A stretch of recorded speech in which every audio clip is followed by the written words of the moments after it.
Also on behalf of MES College, Erimeli, I invite Dr. R. Rajesh to handling the session. Over to you, Rajesh. Hello. All right. Good morning, everyone. Eid Mubarak to for my Muslim friends and to the MES College students. So I request somebody's like, they didn't unmute. Like the mute. Can you mute actually? Like, who's that actually? Yeah, can you mute, please?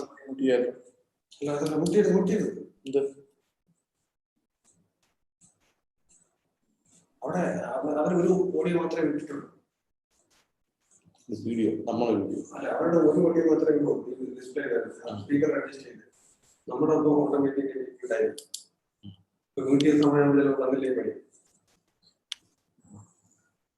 All right. I guess like I'm unable to share my screen. Can you fix that one because it's showing like host disabled attendee screen sharing?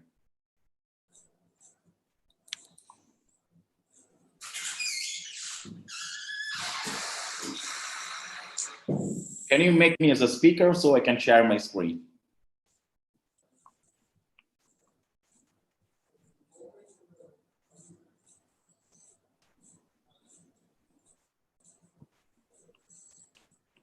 Hello?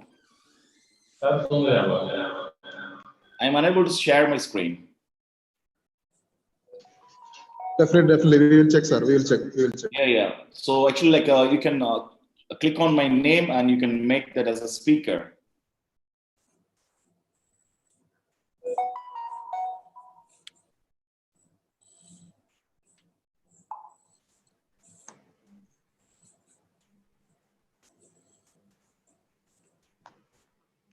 After the soup and Charlie,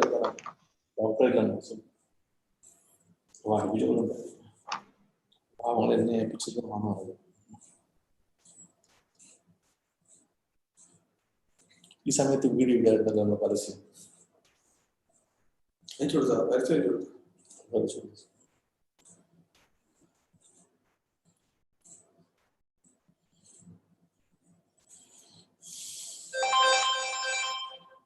hello എന്നെ വീട്ടിൽ ചെയ്തേക്കേ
വരുന്നുണ്ടോ?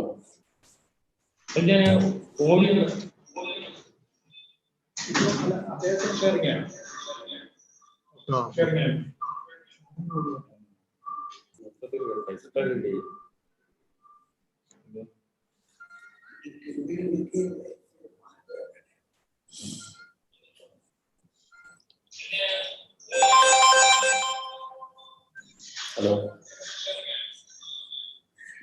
ശരിയല്ലേ sir? Full sharing, എല്ലാവർക്കും share ചെയ്യായിരുന്നു.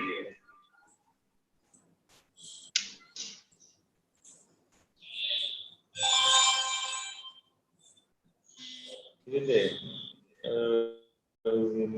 MES കൊണ്ടുവന്നില്ലേ?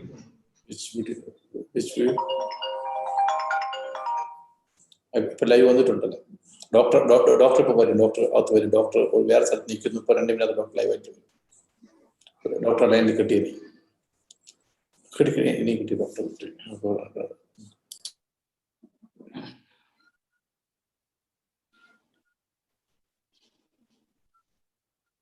All right. Thank you very much. And yeah, so let's get started with today's presentation on art of writing, research review. I mean, like, so mostly I'm going to talk about like how we are going to like, write a review as a research paper, because as all of you know, like how to write research paper. So what I'm going to share today is not about something new. It's already like, what is the existing system of, writing articles. The only things that what I'm going to like today is share is like, how we can improve. And I'm going to share some information about how can we like, give some importance to like certain areas, like while preparing the manuscript. And also I'm going to give like some like 100 tips how to like, improve your manuscript before you submit into any journal. Yeah, so also like you can have questions at the end of the presentation. You can like, write over there the chat box, or you can like, raise your questions by, calling over here. All right, so myself, Rajesh Kumar. So I am working as a senior research scientist at the Institute of Nuclear Agriculture Sciences. That's a International Atomic Energy Agency's first collaborating research center at the university, Zhejiang University. All right. Okay, so I should like thank Dr. P.A. Fazal Ghafoor, the founder actually of president of MES College Ermile, Kottayam. And I thank Dr. M.N. Mahin, principal, MES College Ermile. And my sincere thanks to Janab P.H. Nagib, chairman, and Sri Janab K.P. Nazaruddin, secretary of MES College Ermile. And also I thank my friend Dr. K. Ashok Kumar for like, giving this wonderful opportunity to like join with you through this webinar. Okay, so before starting, I would like to share some information about the organization what I am associated. Actually, like this is Art of Giving Charitable Trust. So I am the founder and secretary for that. It's not a big organization, but however, like, so I'm trying to like do lots of activities through this Art of Giving Charitable Trust in India. So recently in January 2020, like I organized an international conference on environmental, agriculture, chemical, and biological sciences at Puducherry, where Puducherry CM and Puducherry former CM and Tamil Nadu industrial minister were present at the conference. And also recently organized world's first coronavirus discussion series. Like I hosted more than 20 speakers in different aspects around the world. So And also, I recently conducted one international virtual conference on emerging infectious and zoonotic diseases with Meerut University. Like a university at Meerut. That's Chaudhry Chauhan Singh University. And I'm also a founder of Voice. So this is a voice of Indian concern for the environment, and also like recently I established as a voice of international community for the environment, which mostly like working towards the concern of environment. And last year, 2019, the organization, the Voice, received World Environment Day Hero from United Nations, United Nations Environment, and also I received the World Environment Day Hero Award from the same organization for the beat the air pollution. So that was the theme of 2019 World Environment Day. So for that, we received that award. All right. So some more disclosure I want to do is the information presented are from available online resources. Okay, so whatever I'm sharing here is not my information. So it's already existing there on this open sources from the internet. Okay, so I would like to introduce my university. Zhejiang University is abbreviated as ZJU in Pinyin, Chinese use the Pinyin for foreigners to easily read what is it. So in Pinyin, the university is Zhejiang Daxue. Daxue means university. So it's colloquially referred to as Cheda. That is Zhejiang University. Zhejiang Daxue is Cheda. Is an elite C9 League university located in Hangzhou, the capital of Zhejiang province. The Hangzhou is the place where Alibaba headquarters is located. You might know Jack Ma, the IT giant in the world. So his head office is located at the Hangzhou. So the university founded in the year 1897. The Zhejiang University is one of the China's oldest and most selective and most prestigious institution of higher education. The university is organized into 37 colleges, schools, and departments, offering more than 140 undergraduate and 300 postgraduate programs. So Zhejiang University is a comprehensive research university with a national and international impact. So research at Zhejiang University spans 12 academic disciplines, such as agriculture, art, economics, education, engineering, history, law, literature, management, medicine, natural sciences, and philosophy. So in the essential science indicator, the ESA ranking of 20 disciplines of Zhejiang University ranks among the top 1% in 15 disciplines, and is listed in the top 100, that is 54 out of 100 top university in the world, that is the QS ranking. So campuses, we do have 7 campuses. So one is Jijingang, so where I'm working, and there's the Yichuan campus, Shishi campus, Huajiachi, Zhejiang, and the Shaohan, and there's one international campus called Haining. It's at the Haining place.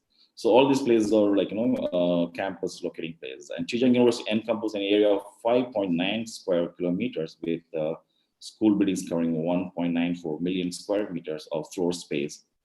The university library holds a collection of more than 7.7 million volumes of books. In addition, Zhejiang University has 7 high-level affiliated hospitals. Okay, in 2018 now, so the university received around 4.56 billion renminbi, that is equal to $680 million as a fund for conducting research. So more than 100 projects under process, and that received more than 10 million RMB.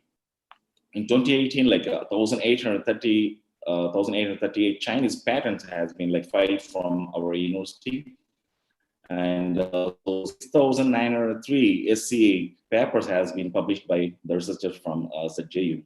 At present, there are total 54,641 full-time students enrolled at Zhejiang University, and including 29,200 graduate students and 10,198 PhD candidates and 25,445 undergraduates. So in addition, there are 7,074 international students currently studying at Zhejiang University, and Zhejiang University consistently ranked among China's top universities. Like it's now third.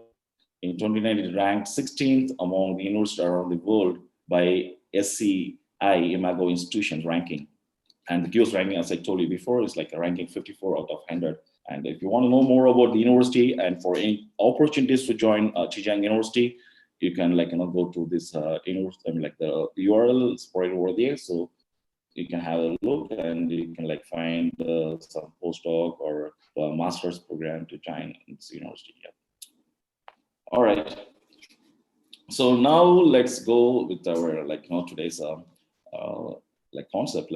So publication is a reputable, in a reputable peer-reviewed journal should be the goal of every research. So that is a dream, right? So it's like giving a birth of a baby. Okay, like when the mom delivers a baby and those who are surrounded with the family, they also feel happy. Similarly, for a researcher, publication is a kind of it's a dream or it's a goal for all the researchers. And publishing provides the most effective and permanent means of disseminating information to a large audience. When you publish, so you are opening a platform for everyone to know what you have done, and with that idea, so they can come to know what kind of research is going on around the world. So that's why most of the researchers, they come forward to publish their work as a research paper. In general, we write about research, we are working, we are making a contribution to the scientific community and disseminating the results of our findings in scientific articles. Yeah. So other way you can say so we are also contributing something to the scientific society, because when you contribute, then only the research work can be reproduced. When you don't publish, so the people might not know what are the new findings are going around, what are the research are going around. So it will be difficult for the research to know. So when you publish, so you are going to deliver something to the scientific community, and also so you are giving the ideas to the public people to through the your articles. This means that other researchers have access to the research we produce and can examine the subject raised in greater depth to advance scientific knowledge. Yeah. So obviously, when you publish papers, so there will be access, because these days there are many open access journals has been come. So many of them, they have the opportunity to see what kind of research has been done and what are the data has been produced so far, and that's going to help the people, actually the research community, have some more and more detail about the subject to get some knowledge in that area. All right, so before start writing articles, okay, so one should know what are the types of articles are available. So there are 5 types of articles are there, and today I will show you so what are they and how they differ from each others. Okay, so the first one is research paper. So this is the most common type of journal manuscript. Okay, so when you are writing articles, that we cannot consider an article. We can say it's a manuscript. Okay, so once it got published, you can call it an article. While you're writing and submission, until it get published, it's going to be your manuscript, not as an article. So when it get published, then only you can call it an article. Okay, so research paper is the most common type of manuscript, which is in the form of original article, research article, or just article, or depending on the journal. The original research format is suitable for many different fields and different types of studies. It includes full introduction will be there. There should be methods, results, discussion, and conclusion, and there may be an acknowledgement, and also there will be lots of information. That is it's called that's why it's called as a full length paper. So we also call it full length paper. Okay, and the other one is also review article.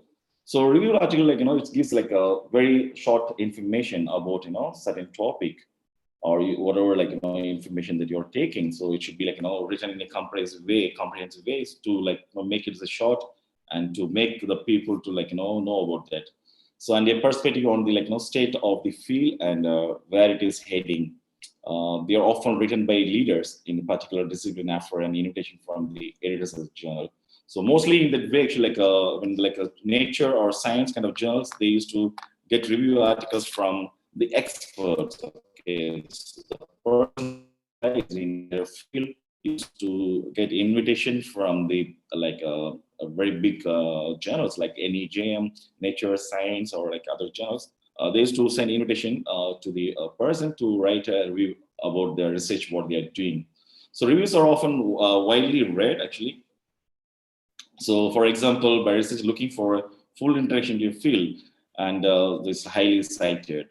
Reviews commonly cite approximately 100 primary research articles. So, for writing a review, one must read and collect at least more than 100 or more, actually, in so 500.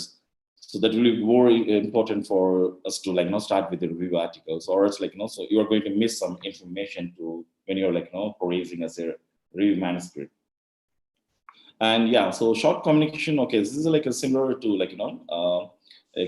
kind of brief report, as I told you. So brief report of the data from the original research. Okay, so where the full length paper, okay, the original research paper will be having different section like introduction, method, results, and discussion. Okay, but here is it will be not having all the sections. So here we'll be having very limited information that with directly giving the information of the work what you have done.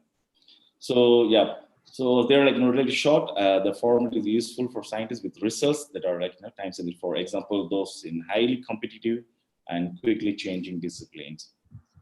Okay, so the this short communication is have strict with limits. Okay, so we cannot write in write many pages.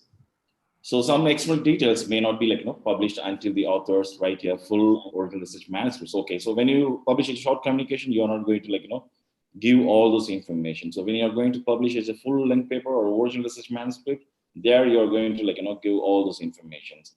So the fourth one is case studies. Case study article reports specific instances of interesting phenomena so for example, it's a hospital. Okay, so 1,000 patients, we have collected these samples, and we have done these clinical studies, we have done the biochemical studies. Okay, so that kind of so some interesting phenomena should be given as a case study article. A goal of case studies is to make other researchers aware of the possibility that a specific phenomenon might occur. This type of study is often used in medicine to report occurrence of previously unknown or emerging symptoms. All right. So the last one is the methods paper. So this type of manuscript present here a new experiment method to method or a test or a procedure, okay, or a protocol. Okay. So what are the new kind of method that have developed should be published as a methods paper. The method described may either be completely new or may offer a better version of existing method. The article should describe demonstrable advance on what is currently available. Okay, so it should give so what is the advance of information that should be available. All right, so let's see how the journals has been they're doing the review of the manuscript what you're submitting.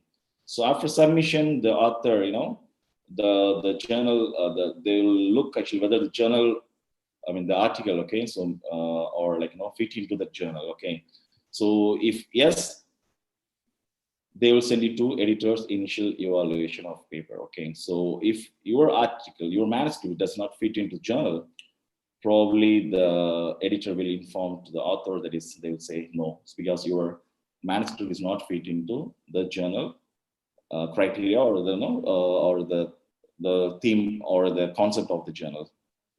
So yeah, so additional, after editor, okay, he does the evaluation, the initial evaluation. Okay, so if he finds good, probably it will go for consideration. Okay, then they will send it to the next level to the review.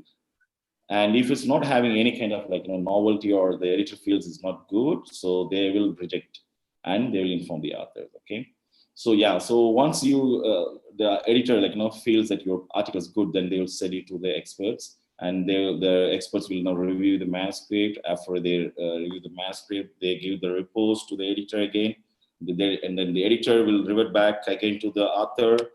The comment should be properly read, and should be and all the comments raised by the reviewers. Okay, so this already process are happening in the peer review.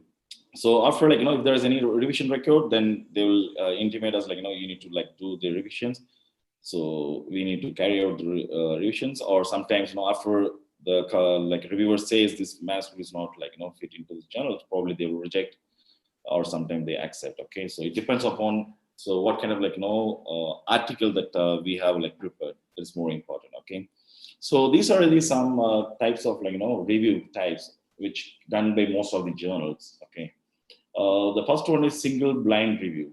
So in this, okay, so the names of the reviewers are hidden from the author. Okay, so the author will not know the name of the reviewer. Okay, so where the manuscript has been sent for reviewing. Okay, so the author might not know.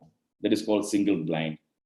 And the double blind is both the reviewer and author are anonymous in this model. Okay, so the reviewer also won't know.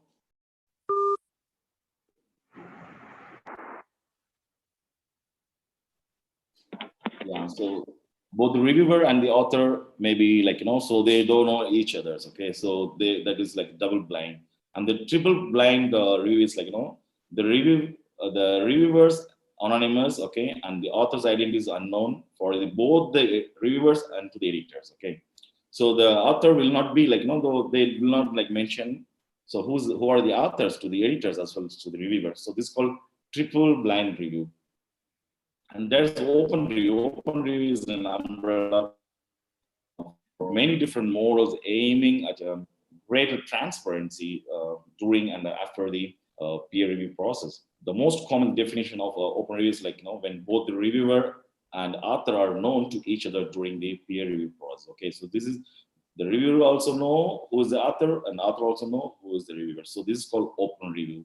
So based on these four types, only most of the journals are functioning around the world. Okay.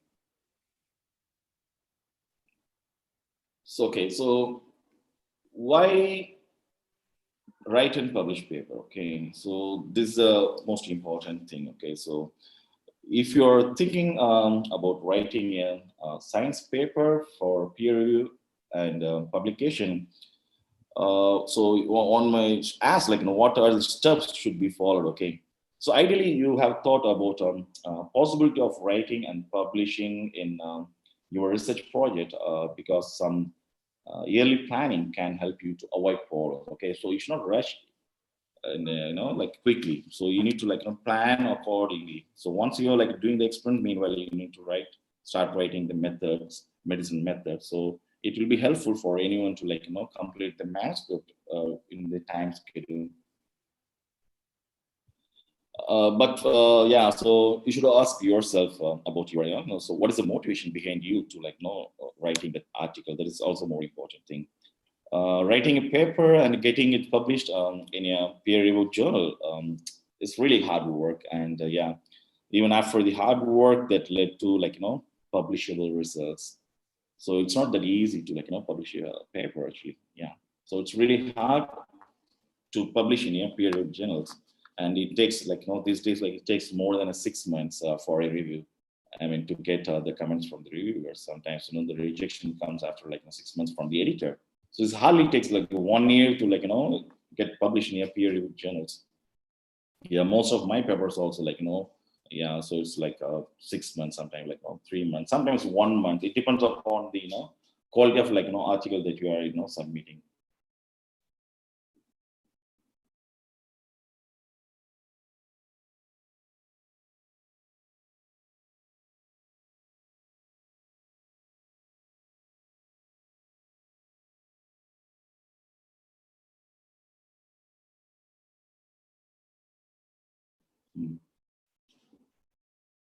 Sorry. Yeah.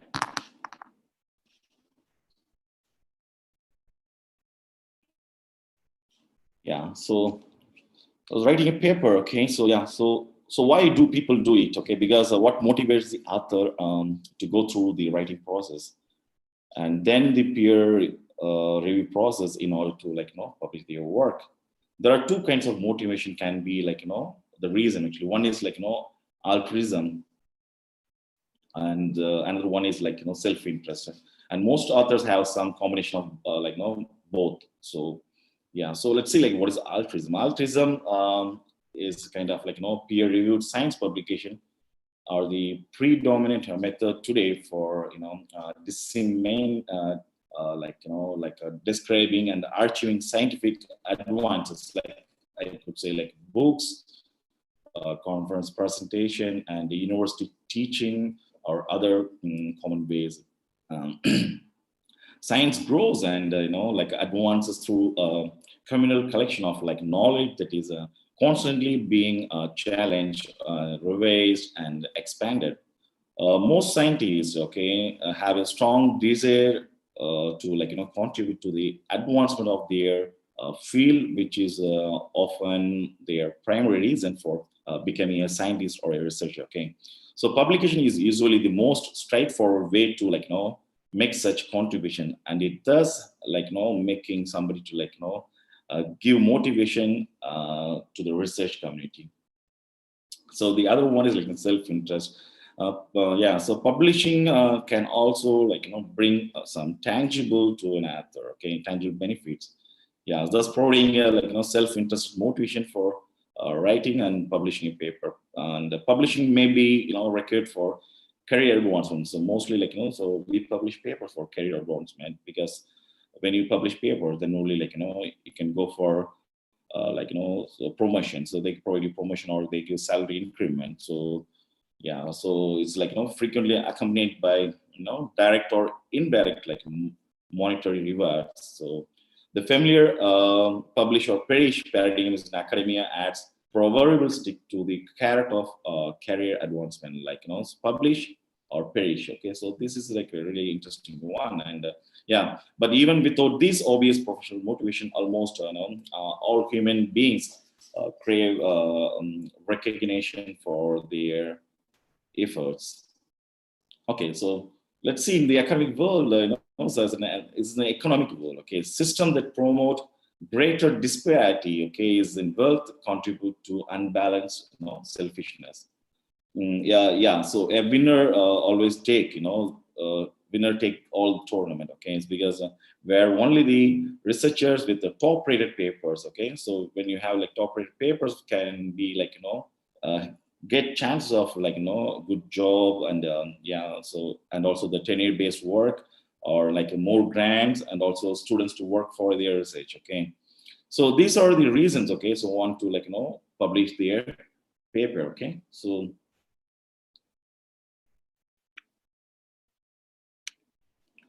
okay, so this is the most important thing before anyone start writing or doing research. Okay, not only writing, actually when you start your research. So this is the most important thing to start with. Okay, the new research project almost always begin with literature search. Okay, literature search. So at least we could read at least 20 papers a day to know what is happening around. So the goal of the search is to evaluate the state or communal knowledge on a topic before embarking on your cost of adding to the knowledge. Because science is about either confirming or refuting existence knowledge, or developing new knowledge, a thorough understanding of the current state. I mean, current information, about the scientific information. But unfortunately, so literature searches are very rarely done, as well as so because lots of people, they miss that one. Okay, so in order to avoid that kind of thing, so there are few hints has been can help anyone to improve their literature searches. Okay, the first point is do the literature search before performing the research, and certainly before writing the paper. Okay, yeah, so without doing the real literature search, you cannot do your research. And obviously, like, before starting writing the paper, you should always have, like, good quality of research papers, which can help you to, like, write or like start with your manuscript. And the next most promising papers to read are often, like, those reference in the relevant papers you have already found. Yeah. So like you should, like, aware of, like, what kind of, like, article that you are looking for that should be relevant to your work. Okay. So that should be, like, always updated. So maybe, like, today you may miss some information that cannot be, like, missed in your manuscript, because always the manuscript should be with the recent citations, the references. So you should not miss anything. So in order to, like, avoid those kind of things, one should, like, keep following and updating the recent relevant research work.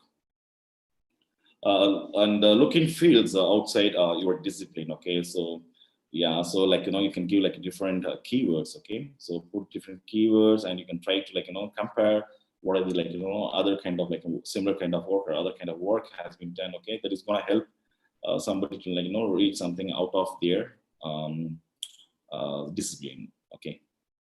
And also, while your memory of which previous paper or worth citing is a good start. Okay, so you always, like, go with the previous papers. Okay, so when you, like, read the paper, so it will be more helpful for you to, like, giving a citation in your paper, in your manuscript. Okay, no one ever knows the full scope of the literature in even the smallest of niche fields. Okay, so niche fields, like, they can be, like, you should not miss the information. Okay, so when you're writing the collecting the literature, you should not, like, miss any information. So do not rely on your memory alone. Okay, so you should not, like, think, okay, so I have a good memory, so I remember what is what. That's not the way. Okay, so you need to, like, keep record of all those information in the EndNote or in the Mendeley or any kind of, like, there are plenty of, like, online tools are there, so you can use it, and you can always, like, update your your EndNote or your Mendeley for, like, keeping record of, like, all the updated research papers. Okay.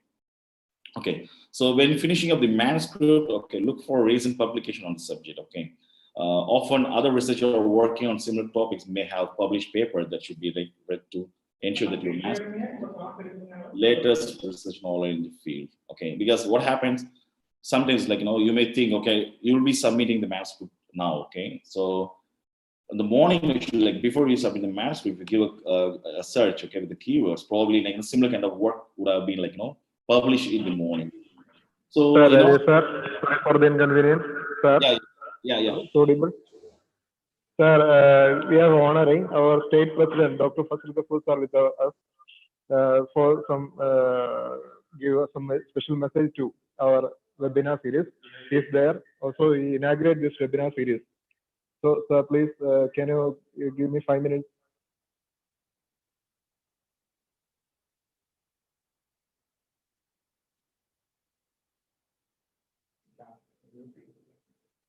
Sir, hello. Hello.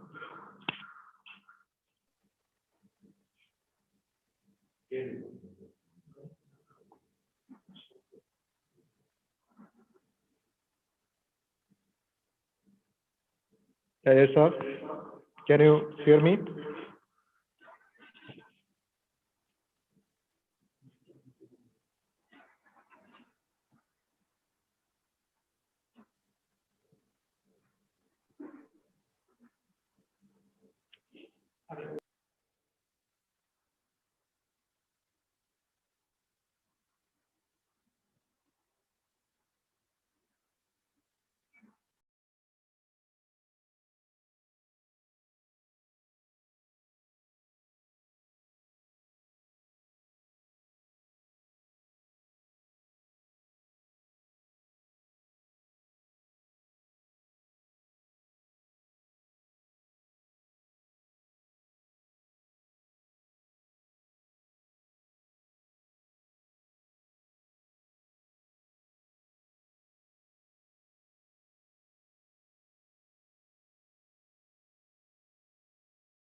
Hello.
We are honoring the presence of our Honorable Muslim Education Society Kerala for the inauguration of our webinar series, and also to give a special message to the participants.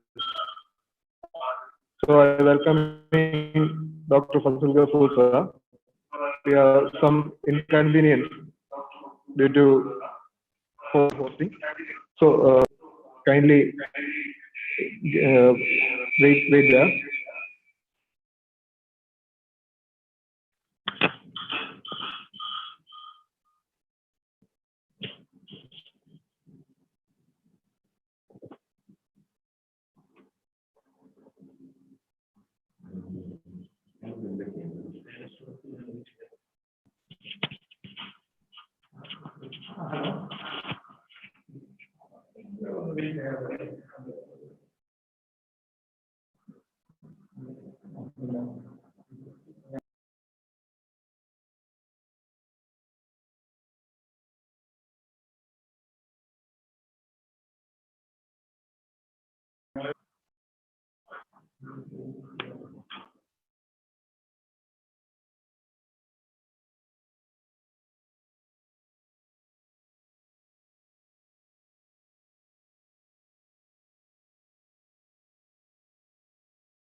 Rajesh sir, please change the host button. Rajesh sir.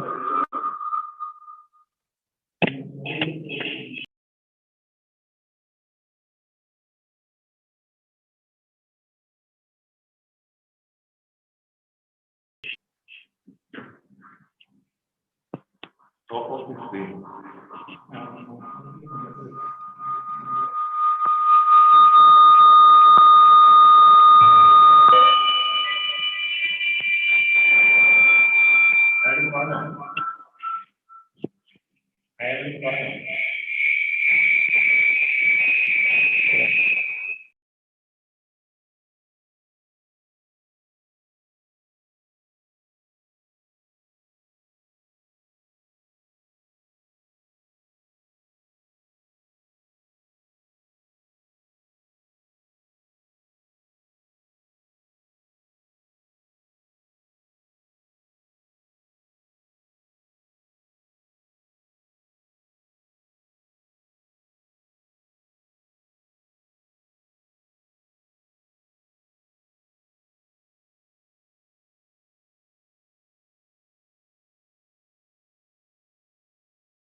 Rajesh sir, let's start our session. We have some technical problems, so we cannot connect our honorable chairman. So, sir, please continue your session. Sorry for the inconvenience. Sorry for it.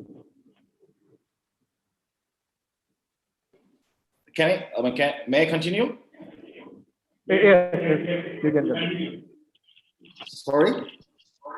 You continue, sir. All right. Okay. Sir, you continue. All right. Thank you.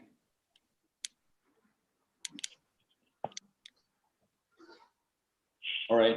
Thank you. Okay. So let me continue with the okay.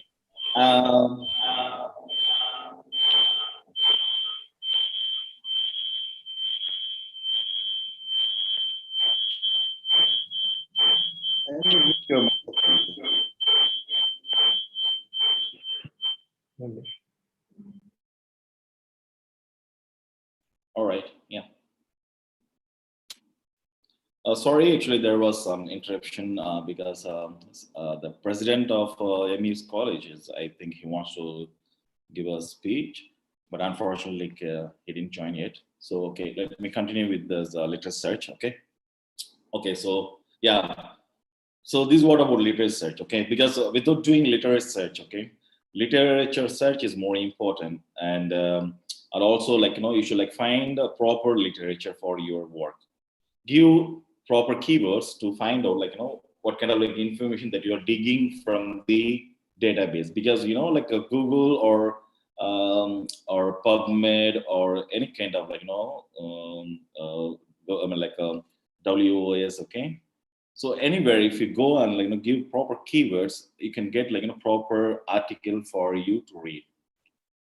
Using keywords more important. Also right when you're writing your manuscript, they are also the keywords are very, very important, because of the keywords only any author or any reader can give a search, get the information from the database, and they can read your article. Then they can give citations, because citations is very, very important for any researchers these days, because now they are asking what is your citations, and what is your H index, what is your I index, what is Scopus index, all these things. So this is only based upon what kind of keywords that you're giving, and how you are getting the information from the literatures. Okay, so the literature search is more important for startup with any kind of research or writing the article.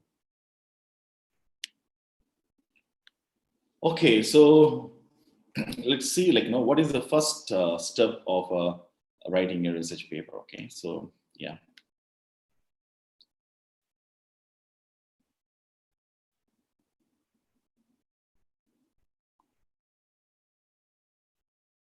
Okay, so before start writing your manuscript, okay, so I could say it's a manuscript or paper, article, whatever you can name it. So I call it a manuscript. Okay, before start writing your manuscript, you need to put an outline. Okay, so outline means what can be there in the introduction part, what can be there in the materials and methods, what can be there in the results and discussion, and what can be the subtitles. If it's a review paper, so you need to give what would be the subtitles can be there in the review article. So in that way, you should prepare an outline of your manuscript. That is more important. Without anything, you're gonna blindly jump onto your Word doc to type anything. Okay, so before doing that, prepare an outline. So if you have a proper outline before starting, it will be more effectively to organize and present all the information and your ideas that you brought out from your research. So that is more important. There is a need for making an outline of the paper. Okay, so the research outline will also help you to write in clear and organized manner without missing any information that you got it through your research work. So that is always really good for anyone to make an outline.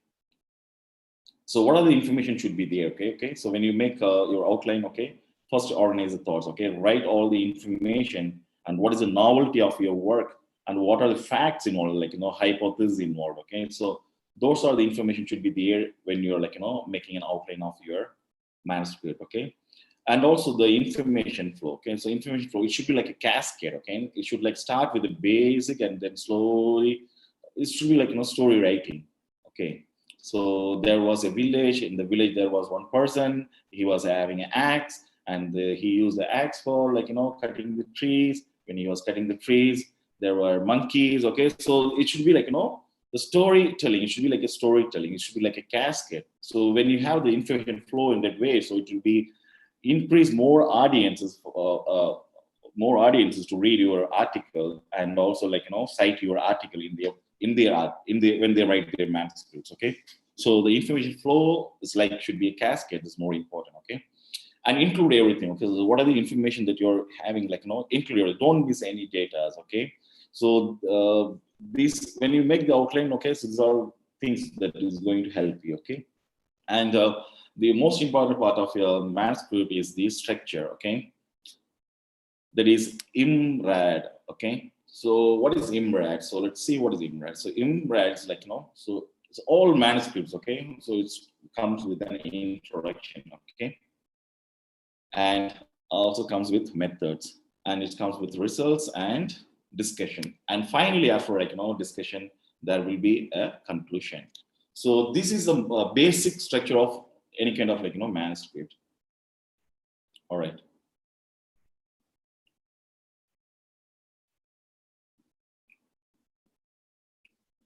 All right. So yeah, writing in so inherently a creative process. Okay, writing is not that easy. Okay, so I agree, because I'm not going to say that everybody's good at writing. Okay, so they may be good in the laboratory work. They could can work 24 hours, and they can work day and night. They can bring lots of data, and meanwhile writing is also important, but there is the difficult part for most of the researchers. Personally, I also felt that kind of difficulties while doing my PhD. So writing is so there is it's a creative process. You should be very creative. It should be like a storytelling. Okay, so that would seem a good fit for a science researcher, because being a science anyone should have the capability to write their research article. Okay, and it should be also with creativity is more important. And also the critical thinking is another important thing while writing, the manuscript. Okay, so these are the information one should have to have a successful, publish in a journal. Okay, so these are the key to the success. And many scientists, so they do not think of themselves. sorry. So think themselves as a qualified, so writers, and they find the task writing both intimidating and also arduous. Okay, so that is a very important point, because of being a researcher or a scientist. This is the most important thing one should consider. And yeah, so there's a formula, may sound like recipe for mediocrity. Okay, so when you write, it should be recipe type, and in some context this would surely be true. But for scientific paper, the emphasis must always stay on the science, with words, more tools for effectively conveying the information. Okay, so yeah, so over the last 350 years, our scientific journals has been evolved distinctive style. Okay, in various platform and the structure, and also the organization that make it easy for both the writers and the reader to get, and that's why they need from the paper. Okay, so yeah, so the effective communication of scientific ideas. Yeah, so and the major difference between journal-based science writing and the diverse forms of writing found elsewhere, so it's a very limited scope of our medium. Hello, Rajesh sir. Yes. Sir, sir, I give you 1 minute for sir. Our Honorable Chairman, Dr. Faisal Ghafoor sir, with us. Sir is joined here for the inauguration of this webinar series. So, for welcoming our Honorable Chairman, Dr. Faisal Ghafoor sir, our Principal, Mr. Mahin sir, give an introduction for the eminent personality of MES State President, Dr. Fasil Ghaffur, sir. Sir, please.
Hello, sir. Hello, sir.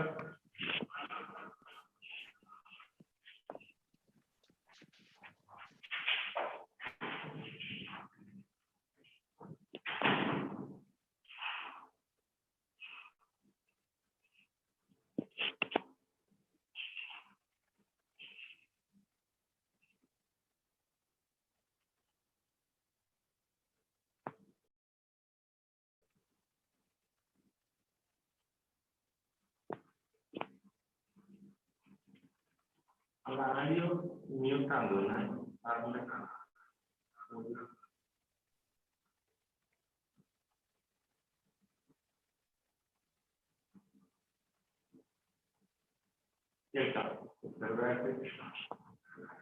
Hello, sir.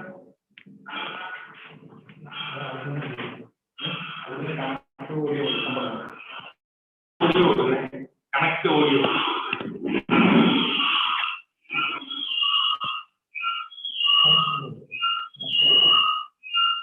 Hello. Hello. Website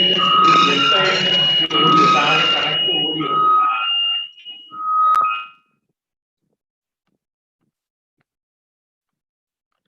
Hello.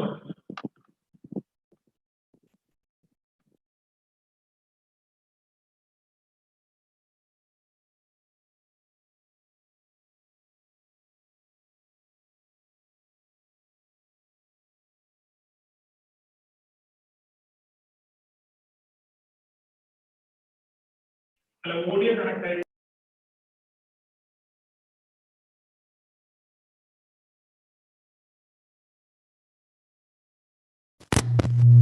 Hello? Hello? Hello? Hello? Audible ആണല്ലോ.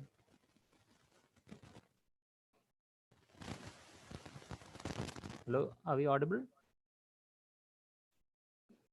Hello?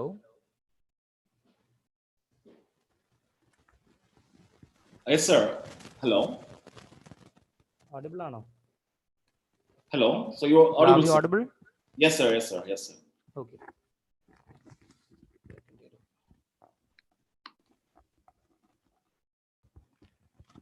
Hope I am audible over there. Hello, okay, sir. Okay, sir. Yeah. Oh, okay. Okay, sir. Okay, sir. Good morning, friends. First of all, I'd like to apologize to Dr. Ramasamy for having interrupted his speech a couple of times. But I was also listening to that speech, and I was, it's very interesting. And as many of you may be knowing or may not be knowing, I also hold a doctorate in medicine. And I've had my own experience of writing research papers. At the outset, I would like to congratulate MES College, its principal and its secretary, for having organized this webinar. Of course, it has got its own technical problems, but in this era of corona, this is the only way out. And regarding research, this is why we should have research.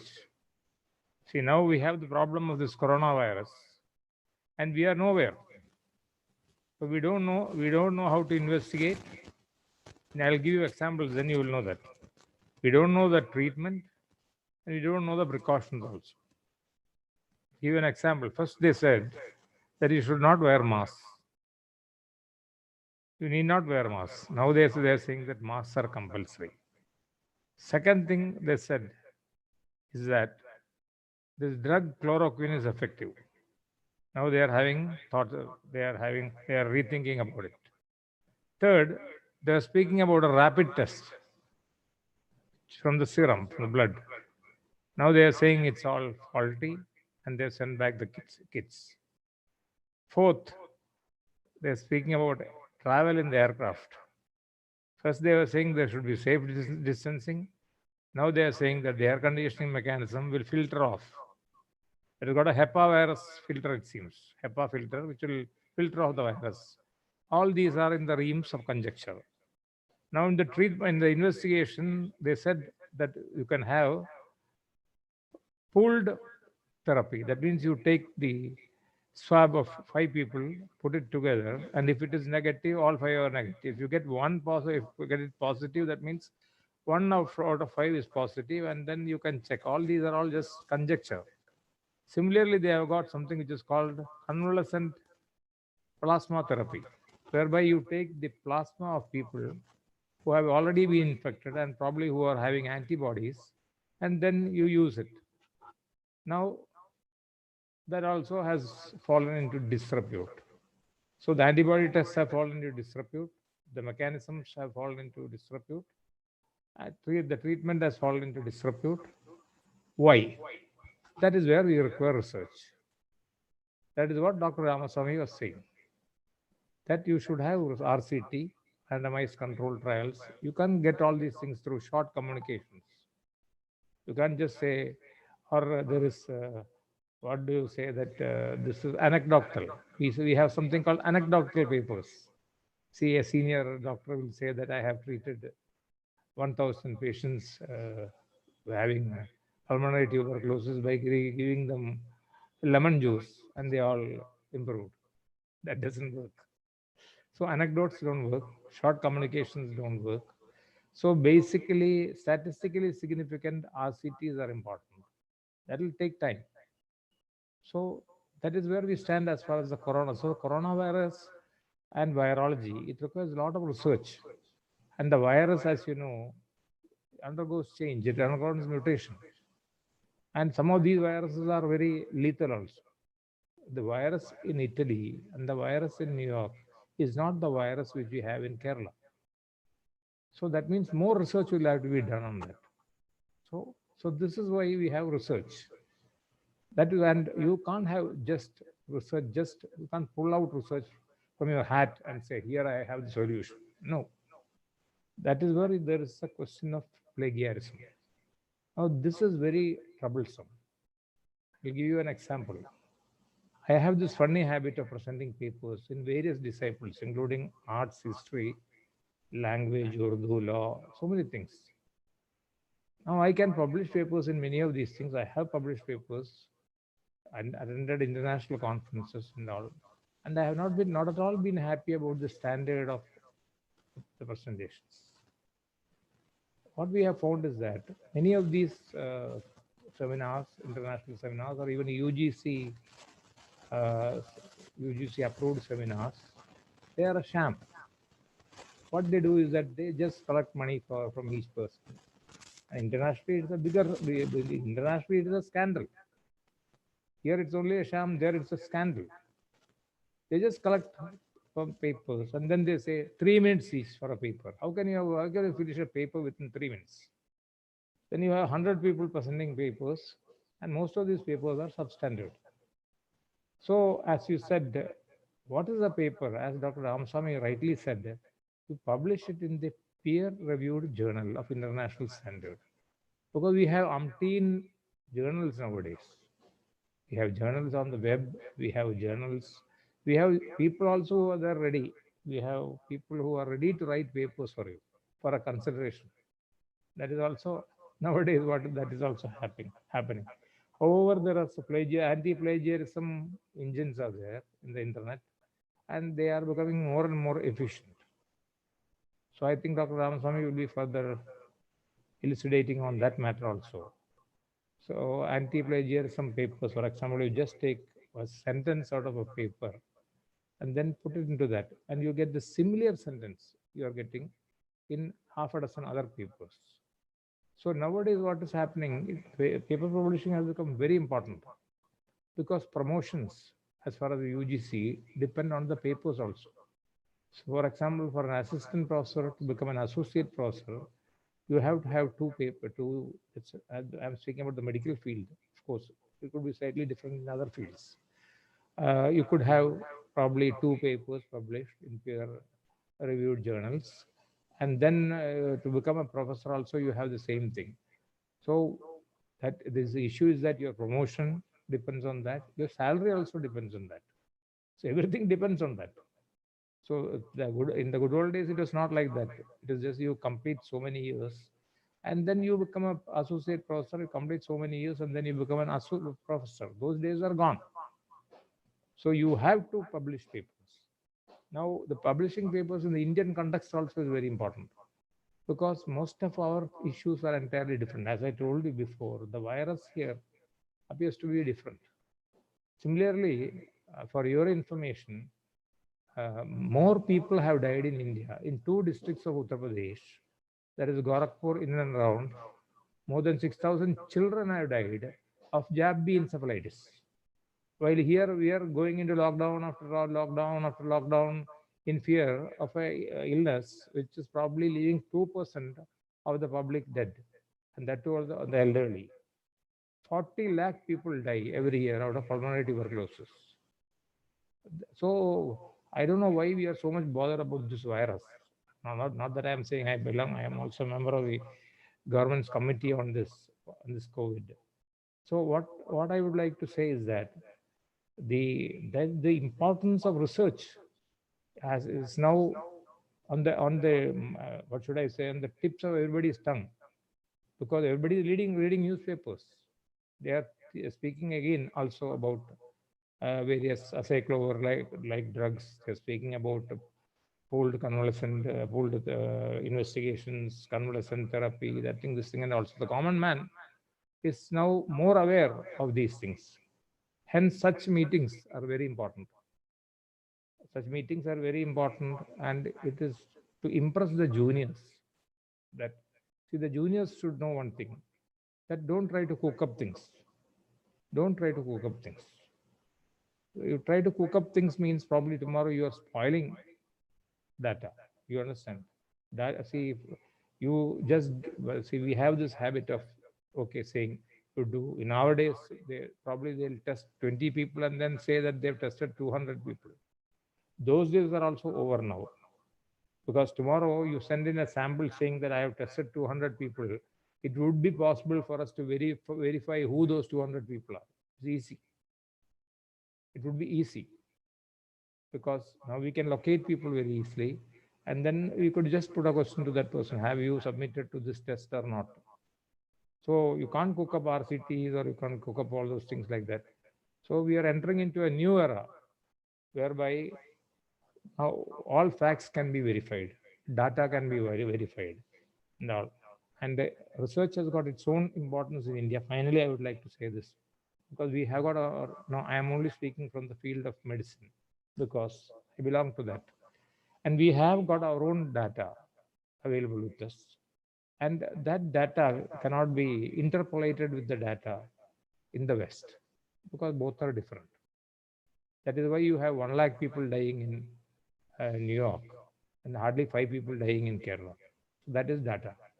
So that is the importance of having data in the form of any type, as already the paper presented here has said. Once again, I congratulate all the faculty, the members who are participating, and especially our principal there, Mahin, our secretary, Dr. Najib, and of course the man behind the show who's sitting there, Mr. Nadir, who is the person who is conducting this webinar. Once again, thanking all of you. Thank you.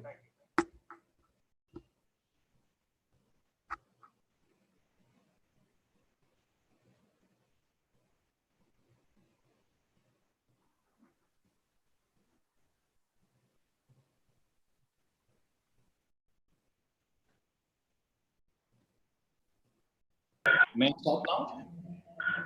That is good. Yes, yes, right. You can. All right. Sir, continue. Thank you, sir. Thank you very much. Thank you for your patience, sir. Thank you for your patience. All right. Thank you, everyone, for being patient, and so the president was helping us. And thank you, sir. Thank you very much for being with us. And Eid Mubarak to you, sir.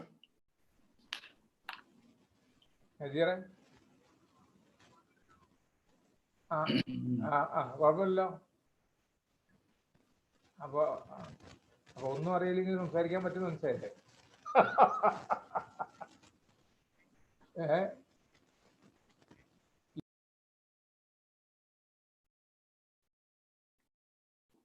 All right. Yeah, so I stopped here, right? Okay. Yeah, so most of the journals, they have the structure of this IMRAD setup. Okay, so that is introduction, methods, results, and discussion at the end with the conclusion. Yeah, so what is the major difference between journal-based science writing and the diverse form of writing found elsewhere? Is very limited scope of our medium. Okay. A specific scientific community, so it's not a random science of humanity, but a group that shares an established and understand basic scientific background, broadly agreed upon a set of common goals, and already established a set of mechanisms for the communication of information. Okay. So by following this, the structure, okay, following these standard structure and organization of science research article, one author can be constrained in many respects.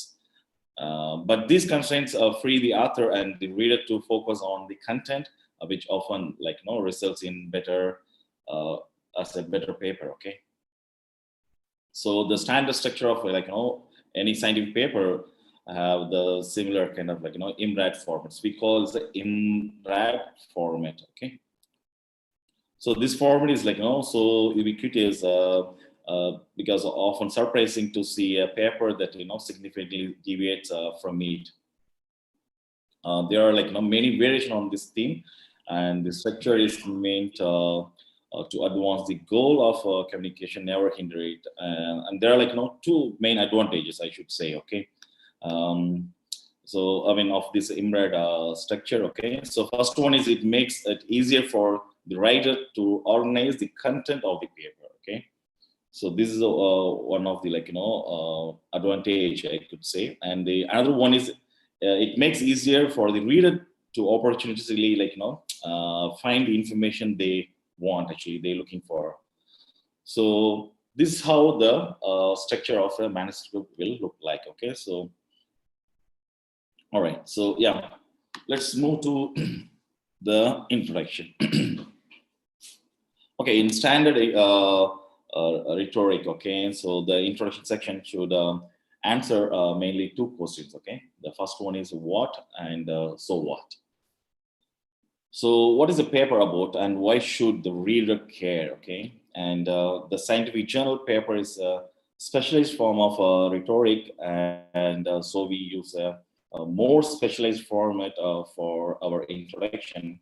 But answering these two questions still recur. Okay, thus an introduction should inform the reader as to what the paper is about and motivate the reader to continue reading. Okay, so this is how we should address a paper introduction. Okay, so if you address like that way, actually, then only that will like make the reader to like go through your article, or else like they won't show interest to like read your article. So these are like should the question should be like addressed while writing the introduction part. Yeah. So these are some like important points to be like considered while writing the introduction part. Okay. So first thing, the content of the paper must match with the scope of the journal. Okay. So it's not like when you're writing, it should, like, even though it's not matching with the because like sometimes you submit to one journal, so it will get rejected, and when you submit to another journal, then you need to like slightly change the content, okay, according to the journal scope. Okay, then there are chances for the manuscript to like get accepted to publish in that journal. So first, most important thing, look, you should like match your introduction with the scope of the journal. And the other point is the quality of the paper. Okay, so yeah, so obviously this is a most important point. Okay, so if there's no quality, and it will be like difficult to like consider for publication. So the quality of the paper, that is method and the execution of research as well as the writing. Okay, so it must be sufficiently high, and it must be present with novel results. Okay, so you should always like give what is the novelty in your work. Okay, and you can also give the highlights part of your research work, and it can be like given as a in the like the introduction part, like how your paper is, what it's talking about, like what is new in that paper. Okay, so that is more important in the introduction part. And the other thing is the results must be significant enough to like to be worth reading. So if the result is not like significant to like or like having like enough information, then it will not be like worth for publishing. So there won't be like considered for like publish. So always like so these are the main things that one should like give importance while writing the introduction part. Okay, so the next one is the research. Okay. So, but I mean, I should like say this is a main 4 criteria. Okay, the author should like clearly lay claim to 3 of these in the introduction, like scope, novelty, as I said, like significance, and the quality is implied and should be like demonstrated, not explicitly like claimed. Okay, so that is more important. The basic flow of the introduction should start with the general and then moves to the specific. Okay, so it should like start with the general information, then move to like in detail about what is what. It should be like a cascade, as I told you. Okay, it should like flow like a storytelling. Okay, so that is more important. Like before start writing, you one should like read at least like 20-30 articles, and some people will be liking some authors because the way they write. Okay, they write like a story. So with the basic ideas, so one can like have some more information about like how to start with the introduction. So it's more, and the more important thing is like you need to like read lots and lots of paper. That is more important. Other than that, it's really very, very difficult to write any kind of like introduction, because every person like writing style is different. So I'm not going to teach you like how to write. So I'm going to tell you like how you can like improve your writing skills. So that is how, because writing cannot be same for everyone. So my way of writing will not be same like yours. So the most important thing is what the readers are going to find from your paper. That is more important. Okay, so we should keep in mind. So this paper is going to be read by someone, can be a dummy, okay, a beginner, or he doesn't know, like, so yeah, so we can call it the dummies. Okay, so you can say your manuscript, your articles for dummies. So who reads it, they should like understand what is there in that. Okay, that is more important. Yeah. So the research article introduced moves with like the 3 phases. Okay, the 3 phases. Okay, first one is like establish a territory. Okay, so what is the field of the work, and why the experiment? I mean, like, why is this a field important, and what has already been done? Okay, so every time like you compare these things. Okay, these things. Okay, so what is the difference between like before work and your work? Okay, and establish a niche. So in this area, like you can indicate like a gap, raise a question or challenge prior work in this territory. Okay, so you can like put questions like so what is the gap between earlier work and or how the gap will be filled with your paper, okay, your article, okay, so that you need discuss in a way so that will attract the readers to know, okay, so there has been few work has been done in this area, so now this is kind of a further more one step forward to give more information about the research. So like that way, you can give some information about your work in the introduction part and occupy that niche, okay. So outline the purpose and announce the present research, okay. So that can be optionally summarize the result, okay. You can give a summarized information of your results at the end of the introduction part.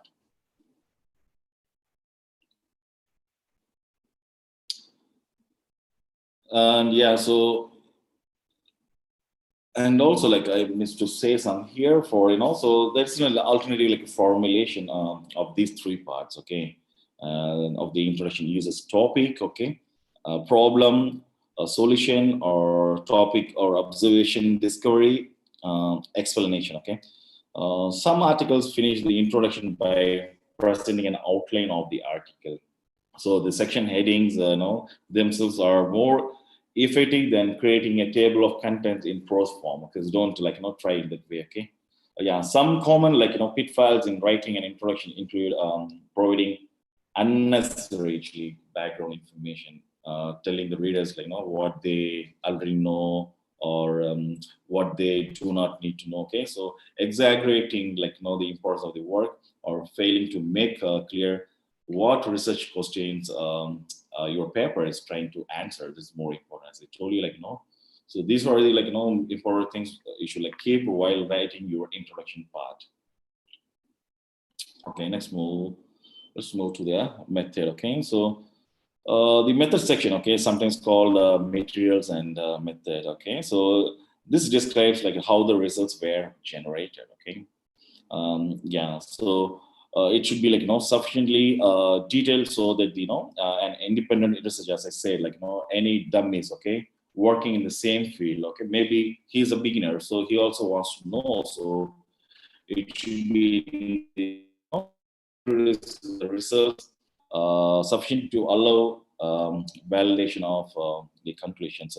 So often this does not require explicit step-by-step instruction, but rather reference to prior publication that provide such details. For some research article, it is the method that is novel. For this case, yeah, much more detailed description is required for standard or well-established methods. Naming the method may be sufficient. Yeah, so let us parse the requirement of sufficient detail a little more carefully. There are really two integral goals at our workplace, okay. In this article writing, the reader should be given the ability to reproduce the results and the ability to judge the results, okay. And the next one is, although very few readers attempt a replication of another's experiment, most careful readers attempt to judge the validity of the work they are reading. Internal validity means conclusion plans are supported by the results presented. External validity refers to the degree that the conclusion can be generalized rather than being applicable only to the narrow confines of one work. Without a carefully written method section, it becomes impossible to access the validity of the work, okay. So yeah, so a method is used here more broadly than an experiment method. The method can include the development of a theory, either as necessary background or as a novel element of the paper, or we can say the establishment of a specific device design, or the development of or description of a modeling tool to be used, okay. So a common variation of the IMRAD structure, that IMRAD, as I told you, the IMRAD structure separates the theory into its own preceding section before moving on to the experiment method. So a good method section should not only describe what was done and how it was done, okay, but it should also justify the experimental design as well. the many options available. Why was this method chosen? Okay, so we should always like give the why this method was chosen and what are the statistical considerations, such as sampling plans and the analysis methods. There's all things to be like so in should be explained in detail in the methods. Okay. If there are like any raw data, like raw results are not going to be presented, then description of the data reduction procedure also like required. So also consider how a figure or diagram might be used to illustrate or summarize the method. Sometimes like we can mention like our program, or you can like mention like if you use like ANOVA test, you can mention that ANOVA test. Okay, so those information you can like put it there in the method. All right. Yeah. So this is a so a common like so shortcoming of method section in many papers today is the abandonment of like the goal of reproducibility. Okay. Usually like citing economy as the driving principle, method section are often like or like brief and lacking in detail. Rarely does a method section explain why one approach was chosen over another. Nobody reproduces other people's work anymore, or so the thought goes. Okay. All right.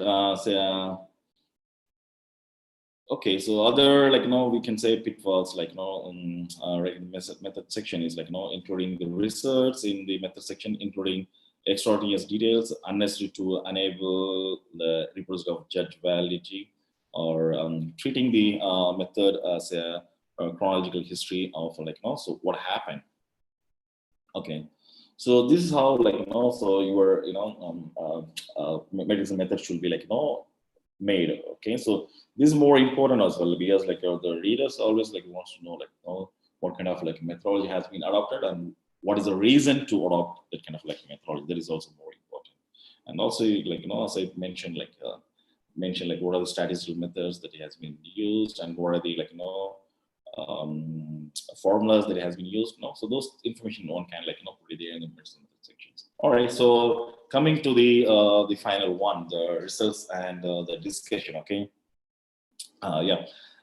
This is the most important core of the manuscript, because here we should like give our results in the proper way, and also the results should be like discussed in a proper way, so the readers will understand like and also the reviewer who reviews your paper. Okay, like your manuscript, they will also like understand like how you like compare your data with the existing or data or papers already in your field.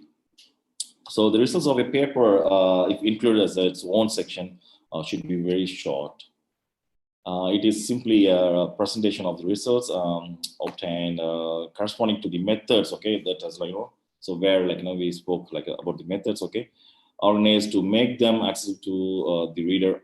Often these results are presented as tables. Okay, so and the graphs. Yeah, that is more important. Like most of the time, like we just write like lots and lots of information over the research discussion. Instead of that, it's always good to like represent all those information as a table or a graph or as a picture. Okay, so that is going to like attract the readers, as well as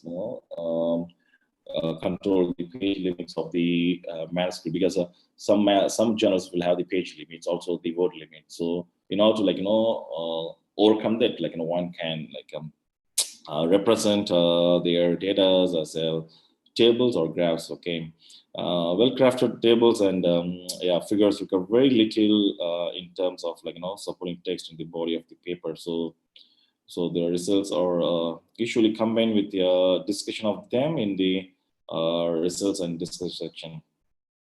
Yeah, so an important goal when presenting results is to like clearly designate those results that are new, actually, like so novelty we can say, while properly like citing results that have been like previously published. That is a very important one. When you like give some like results when you discuss with there, so you need to like properly like give reference, okay, citation, so one can like go through it and they can find okay, so similar kind of work already has been done by someone, and these are the results they have taken got, and this is something new from their old paper. So it's always important, like, give citations of the previously issued, papers. So, yeah. So, and yeah, discussion sections. Okay, this is most important. The discussion section involves the a format of the introduction, moving from the specific. Okay, that is the result generated in this work to general how these results demonstrate a general principle that is more widely applicable. Any problems or shortcomings, so encore during the course of work should be also be discussed, especially if they might influence how results are to be interpreted. Some common pitfalls, I could say, the results are so lack of organization, or presenting the results that are never discussed, and presenting discussion that does not relate to any of the results, and presenting results and discussion in a chronological order rather than the logical order, ignoring the results that do not support the conclusions, or drawing conclusion from results without sound logical arguments to back them up. So the discussion part is very important. Okay. The last one, the conclusion part. Okay. The conclusion section, okay, provides a brief summary of the experiment, that you have done and what you have got as a result, and the discussion part, okay. But it should not be more than a summary, okay. So after showing how each research question posed in the introduction has been addressed, the implication of the findings should be emphasized, explaining how the work is significant. The goal here is to provide most general claims that can be supported by the evidence, and this conclusion section should be reader focused, okay, avoiding a list of all the things we have done that, I did this one. So it should not be use this way. You should give in a general way, how the work was executed and what are the outcomes of the results, okay, the experiment. Okay, the conclusion should allow for opportunity reading. When writing this section, okay, so imagine a reader who reads the introduction, skims through the figure, and then they jumps to the conclusion. Okay, so the conclusion should be concisely provide the key messages the authors wishes to convey. Okay. So it should not repeat the arguments made in the results and discussion, or either in the so in the introduction part. So only the final and most general conclusions, it should be in that way. Okay. So while the results and discussion section is often quite long, the conclusion section is generally can be short form. The second goal of conclusion is to provide a future perspective. You should always give what can be done further. Okay, so it's always should be future perspective on the so your work. This could be the recommendation to the audience or the readers, okay, to do some future work. All right, yeah, some there are some pitfalls when writing the conclusion, or so that is repeating the abstract or repeating the background information from the introduction part, as I told you, and introducing new evidence or new arguments not found in the discussion, repeating the arguments made in the results and discussion, or failing to address all the research questions that so when you're making in the outline of your work, okay, so where you'll get missed all those things. So because a conclusion should be more than just a summary, so a conclusion as a title for this section should be a summary. Okay. All right, next, let's go to this figures and tables. Okay, so what are these? Why these figures and tables are going to be important for in your research paper? While okay, figures are also extremely important part of any scientific publication because it is rare. It's a rare paper that contains no figures. Okay, so every paper comes with some figures and tables. yeah, so that is how we are going to make the tables and papers. That is more important. So that should be have some logic, and also it should be innovative, and should not be general tables, because most of the papers, so they don't want readers don't want to have information about something they already know. So it's always good to present in a good way, because it's always a figure. Okay, so when there's a good kind of figures there, so it will make the reader to understand, and also get some idea of what the work is about. So always give importance to representing most of the data or content of your paper as the tables and as figures. Okay, because this is going to help you to give because no need to include lots and lots of information as including in your manuscript. Rather, you can put as tables, so it will be more convenient for the authors, I mean the readers to read, and also easy to cite. All right, because almost all scientific publishing include quantitative information to be reasoned about. Figures are almost always necessary. Okay, so yeah, so why the figures are important? Okay,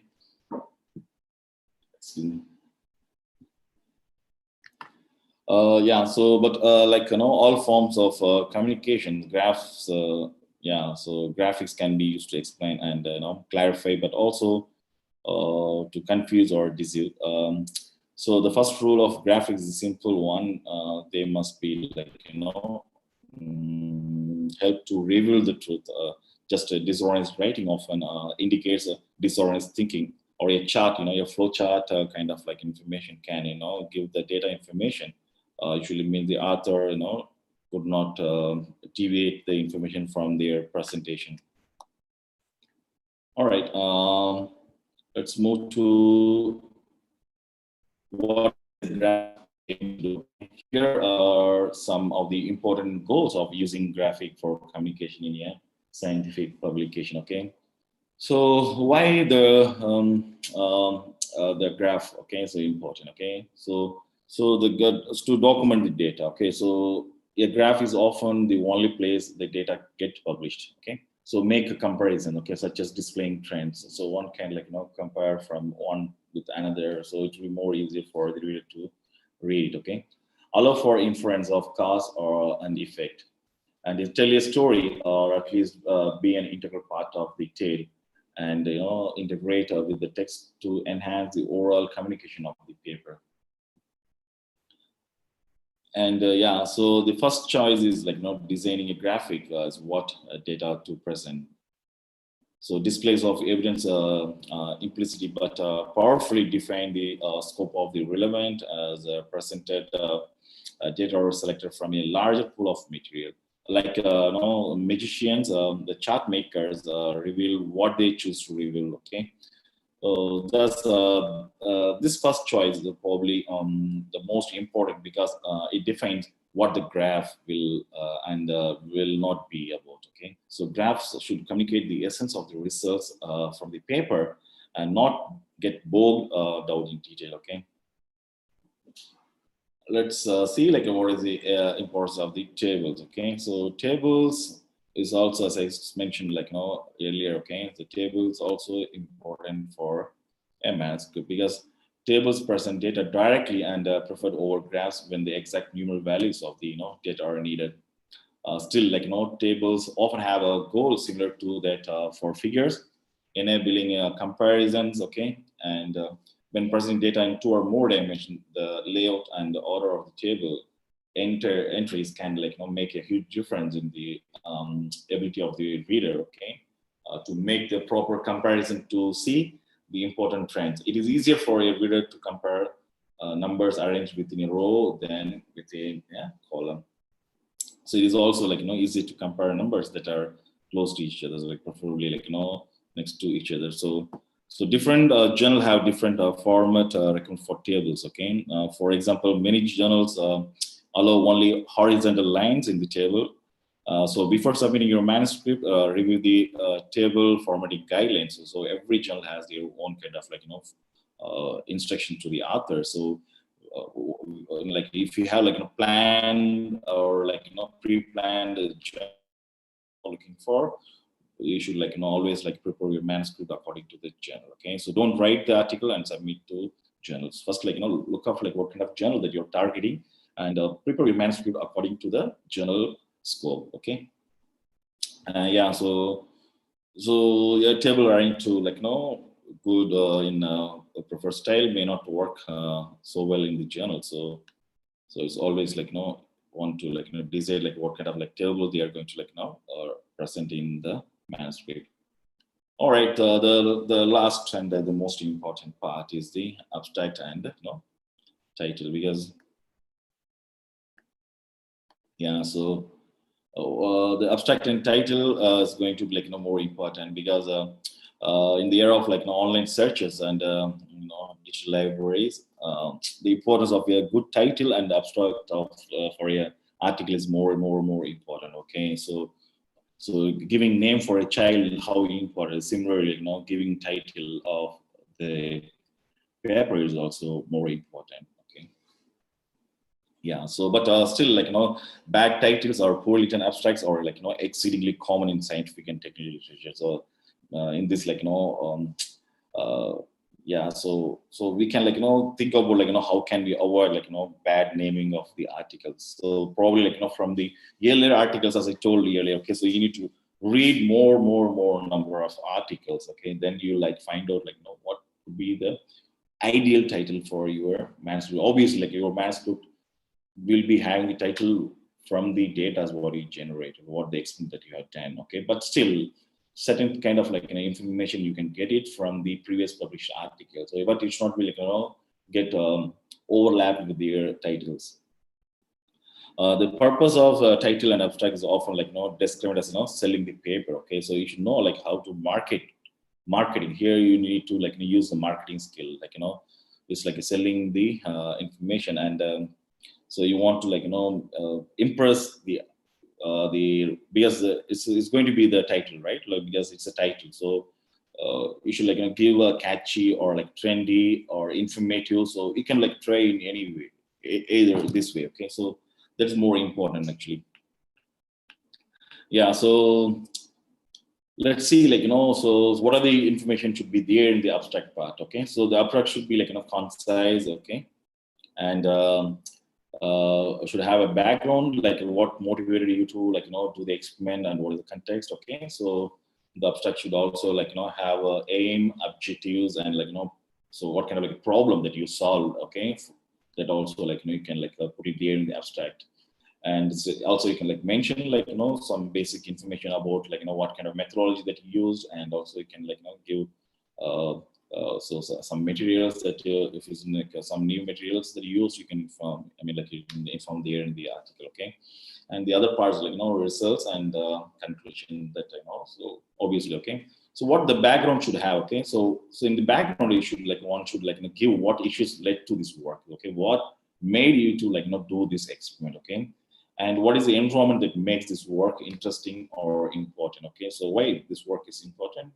So you should also give the background of the experiment that you have done, and the aim could be what did you plan to achieve in this work. Okay, what gap is being filled. That is more important, because always the abstract is going to be summary of your experiment. Okay, and so what next the author is going, the reader is going to read, it should be there in the abstract as well, because after reading the abstract only they will show interest whether to read the article or not. Also, when they read your article, then only they will give citation. Then only your H index or the Scopus index will get increased. So it is more important to write the abstract in a proper way. Okay, so the approach. Okay, so how did you set about achieving your aims that you need to explain. Okay, so you can share some information about the experiment method or the simulation approach or theoretical approach or anything combination of all of these. Okay.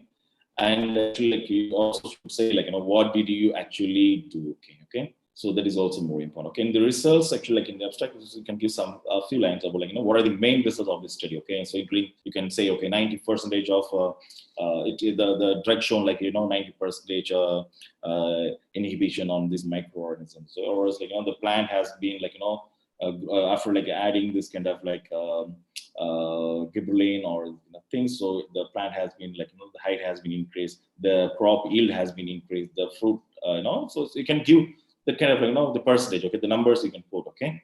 And the conclusion part, okay, so what were your main conclusion, okay, so what are the results, why are the results important, and so where will they lead, okay, so that is very important to put in the abstract, okay. So you have to mention so what is the outcome of your work, okay, so what can be done, actually what can be done in the future, okay, so that can be mentioned in the abstract part. Okay, so once the abstract is finished, okay, so it's time to write the title, okay. So we are going to complete this process, okay, of writing the manuscript, okay. So it is is probably impossible to define an universal procedure, okay. There's no any universal procedure for writing the title, okay. That's why I told you, okay. So you can find anything trendy, catchy, which can attract the readers, okay. So for this, there's no any universal procedure or kind of any kind of has been set to give a title, okay. However, you can use different kind of ideas. There are some basic guidelines, however, that to make use of structured abstract to guide the critical title. In general, the title should be reflect the aim and approach of the work, as I told you, okay. So it should reflect what work you have done, and from the data you generated from the aim and the the results. With that, actually you can give the title of the article, okay. And the very, very important thing is giving keywords, okay. The most important idea behind identifying keywords to be listed under the abstract as subject terms is simple. If you're looking for an article on exactly the topic of your manuscript, what words would you type into search engine in order to find it? Obviously, okay. So for example, if you want to read some article about about coronavirus, I could say, actually. So now what kind of keywords you can put it here on the Google search engine or in the Web of Science, WS, or in the PubMed, like COVID-19, coronavirus, vaccine, right? And drugs, or you can put India, or you can put Britain, you can put China, okay? So these are some keywords, because you cannot type just in general, okay? What is coronavirus and what is vaccine available, okay? So you don't want to give all those things, okay? So the keyword is going to help you fetch information from the database, okay? So giving keywords to your manuscript is more important, okay? So after you have a good list of keywords, go back and look at your title and abstract.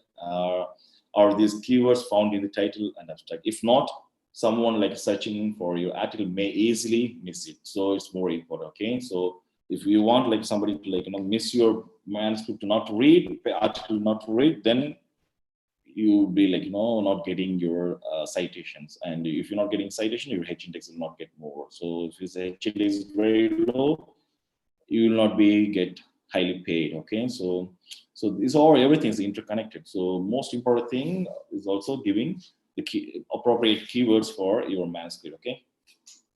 All right, yeah, so yeah, this is another important part, okay? So most of the time, even I used to get so many emails from students for joining a research group for doing PhDs. So they just send their resume. There won't be any subject. They will say PFA. That means please find attachment. Okay, that this kind of kind of information is really not good actually, and also that makes the editor feel uncomfortable, that possibly lead you to reject your manuscript, okay? So writing a covering letter is more important, okay? That is going to help you to help the editor to understand what you have done and what is going to be there in your paper, and what is the reason he need to read your manuscript, okay? Because they won't just read your manuscript, but after reading your covering letter, that he will show interest to read your manuscript, okay? So your cover letter is formatted like a standard business letter and addressed to the editor-in-chief. It should be succinct and focused, not longer than one page, and containing everything needed for the editors to make whether he to decline or send out for presentation. So the cover letter is more important, okay?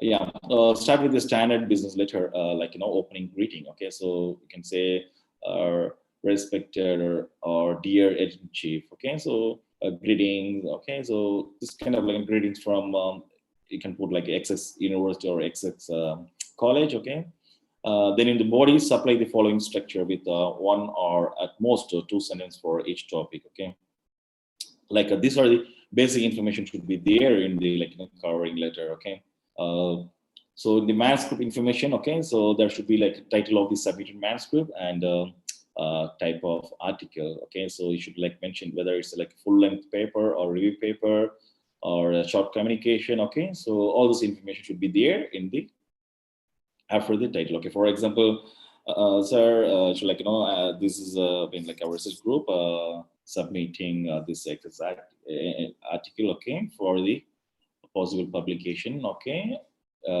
so like that you can like start with. Okay, so there are like plenty of like covering letters available online. Also, like you get like one from yourself or get advice from your professor. Okay, mostly like guides or the supervisor used to write the cover letters. However, like you one can also try to like make one by yourself. That is going to like help you for like in the future submission. Okay.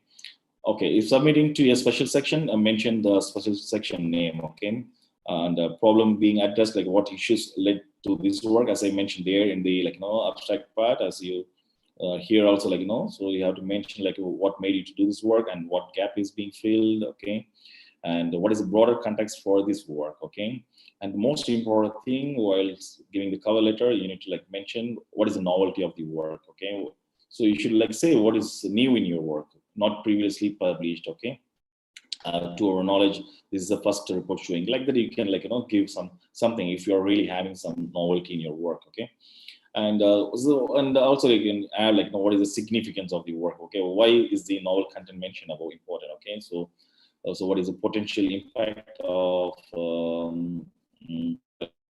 the like so to the field. Okay, and also you should like mention in the cover letter like how the manuscript is going to fit into the journal. Okay, so because sometime that editor-in-chief or the editor may think, okay, so your manuscript might not like fit into the scope of the journal. So you always like should give like justification like why you submit to the journal. Okay, so why does this work belong in and like appeal to the readership of this journal, and how publication of this manuscript benefit the journal? That is more important. So you can like always mention like how the journal will get benefited. Okay, actually the most important thing is read the author's instruction before like start submit.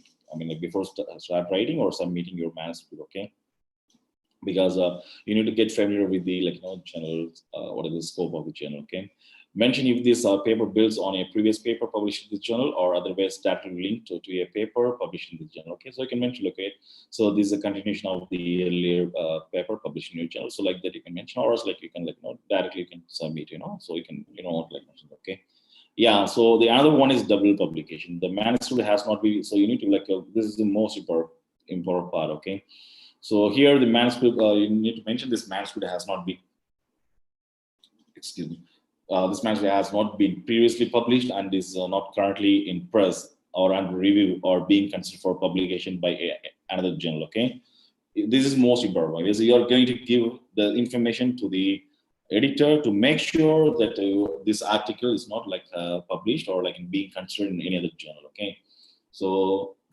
keep in mind like while writing cover letter, these are the important things one should be like addressed. Okay, and the other one is the author approval. Okay, so here you should like give like conflict of interest of like all the authors. Okay, so all authors have read and approved the manuscript being submitted and agree to its submittal to this journal. Okay, so all the authors should like agree themselves to like submit. And these days actually it's very easy because every authors who are like authors like used to get emails from once the manuscript is submitted. So if there are any kind of like controversy or kind of like conflicts, they can like reach their chief. Okay, finally end with the standard letter ending, including the name and the contact information for the corresponding author. Okay, all right. Yeah, so this is a very bad thing in research because copying or like or like taking somebody's ideas and using for that is without like giving proper citation is like really bad in research. Okay, so plagiarism remains a difficult and important issue in scientific publishing. Okay, so plagiarism is generally defined as taking another's ideas or their published papers, right? Their images and so their words or represent them as one's own. Okay. Okay, so while copying text without quoting, okay, without like quoting means like you should like properly like give citation of the person. For example, if you're taking some information from some article, okay, so you need to this the source, okay, or the reference of the person who like published the work, okay, that should be like properly given citation, or else like that's going to like make problem for your manuscript. Okay, these days it's not that easy like before. Okay, because every manuscript should be like undergo plagiarism check before it get to the editor. Okay, so these days everything's an automated system. So once you submit the manuscript, it automatically matches with the software. Okay, so it goes and like fetches wherever you get copied. Okay, from there the shows okay this manuscript has been like 90% plagiarism or 80% plagiarized. Okay, and also it shows like from where the information has been taken. They will also like come to know to the editor, so that then your article may likely to get rejected, or sometimes that may be like taken actually serious action of the person who submitted. Okay, or they will like keep record of your like yearly publication. Also they will go through it, they will complain to the institution or the working place where you're associated with them, and they may take like a strict disciplinary action on the faculty or the person who submitted the manuscript. Okay, so this is most important. So all right, so what are the like so we have to consider while copying text. Okay, it's never allowed. Okay, but the magnitude of the problem depends on several important factors. Okay, first one is was the source of the copied text cited. Okay, so whether if you copy, like whether you have given citation of that. Okay, if the lack of citation is considered evidence of an intent to deceive, as opposed to like carelessness or poor writing practice. Okay, and also it will like find like how many sentences were copied. Okay, the greater the amount of copying is greater the offense. Okay, so these days like there are plenty of softwares available for doing this plagiarism check. Okay, and yeah, so we cannot like do any kind of things these days. Okay, and also was there like paraphrasing or merely an attempt or to disguise copying. Okay, one can avoid plagiarism by proper paraphrasing, but slight changes to a word or two of a copied sentence are not the same as rewriting in your own words. Okay, so that is okay. Like if you're like rewriting the information of others, it's fine, but still like you need to like give citation of that person. Okay, note that like paraphrase passages still require a citation to the original. Okay, is any of the copied text claimed to be a novel aspect of the paper? Copying limited to background material or method section is still plagiarism, but not as the copying, because like sometimes the method and medicinal methodology may be like similar to like others' work, so that can be like exempted. So it's not going to be like a big issue, but still like copying exactly what like others have did is like a really going to be a issue. Okay. All right, so now like let's see actually these are like now so far we have seen like what are the things to be considered while writing manuscript, and after writing a manuscript or before writing a manuscript, we want to like choose the journal. So it's based upon like this most important thing. Okay, so one should not like go with the journals without having a CA, because this is what like all the institutions or the universities looking for. Okay, so SCA stands for Science Citation Index, a multidisciplinary citation index. The larger version, Science Citation is expanded SCIE. So it covers more than like 9,000 plus significant journals across the 177 scientific disciplines from 1900 to the present. Okay, so while choosing journals, it's always like find whether the journal is SCA or not. Okay. Because most of the universities or the institutions abroad, as well as in India, these days they're looking for the person who is having papers published in SCA journals, not in any general journals. Okay, even like a UG's care list is changing every now and then. So don't stick with the UG's care listed journals. Always go for a journal which is having, which is indexing, which is having the science citation index. All right.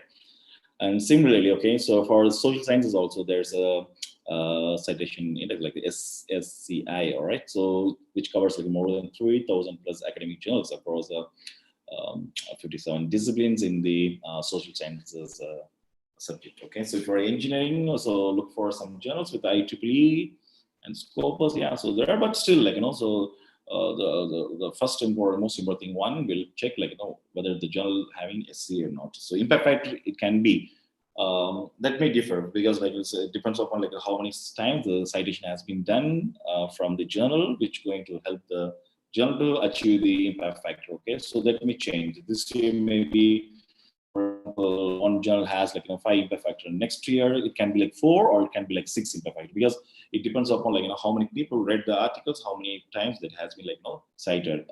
So impact factor may change every now and then. So we should not like bother about impact factor, but still some universities, they keep up the quality, so they always go with the more than 5. For example, my university, my actually like the university where I belong to, we used to like publish lots of papers, and we are number 1 in China for like publishing research papers, and we are moving towards like having top 1 university in China. So, and also the publishing is less than 5 impact factors is not allowed in our university. So always the article should be published more than 5 impact factors. So that's like big task. But however, like the work can be like made in the way, so the data can be like written in a good way and also published in good impact factor journals. Okay. So that is also one can be considered. Okay, so first thing one should like see whether the journal is SCI or SSCI, or if it's like having impact factor. Okay, so that can be done by JCR. So there's a journal citation report. So one can like Google it, where you can find all this information. And yeah, some universities like my university always like look for, actually there are different types of journals, like a Q1 journal, Q2, Q3. Okay, sometimes Q2 journals may be having good impact factor than the Q1, but still they keep up the quality. So they always say is like a Q1 journal, so the quality 1 journal. So some universities always prefer to like publish only in Q1 journals. Okay, though it has SCA, though it has a impact factor, but it falls under Q1 journals, and some journals falls under Q2, some journals falls under Q3, Q4. So like that. So always like look for this information. Okay, if your university has kind of a criteria, so in which journal they want you to like publish. Okay, so that can be done from the JCR journal citation report. So once one can like Google and get more information about it. Okay, and yeah, so those journals indexed by SCA and the SCA are leading journals. The 2 indexes are available online through libraries, Web of Science platform. All right, so are you all with me? Hello? Are you all with me? I do have like some. Yes, right, sir. Continue. Yeah. So do you want me to continue more, or like Please continue, Rajesh. Sir, continue. All right. Okay. Please continue. Please continue. All right. Yeah. Thank you. So I do have like a few more slides. I'm going to show you like some of the tips. Okay, this you can call 100 tips. Okay. This is going to help you. Okay, so whatever like that math tool that you are going to prepare. Okay, so yeah. So if you're like planning for a manuscript, okay, so one can like consider these 100 tips. Okay, I'm going to give a quick read. Okay, so probably like you can have a snapshot or something, or it's already available online, so you need not like worry about this. So what are the information what I am sharing through this PowerPoint? My presentation is already available online, so nothing is mine. Actually, like it can be like reproduced. So anyone wants to have the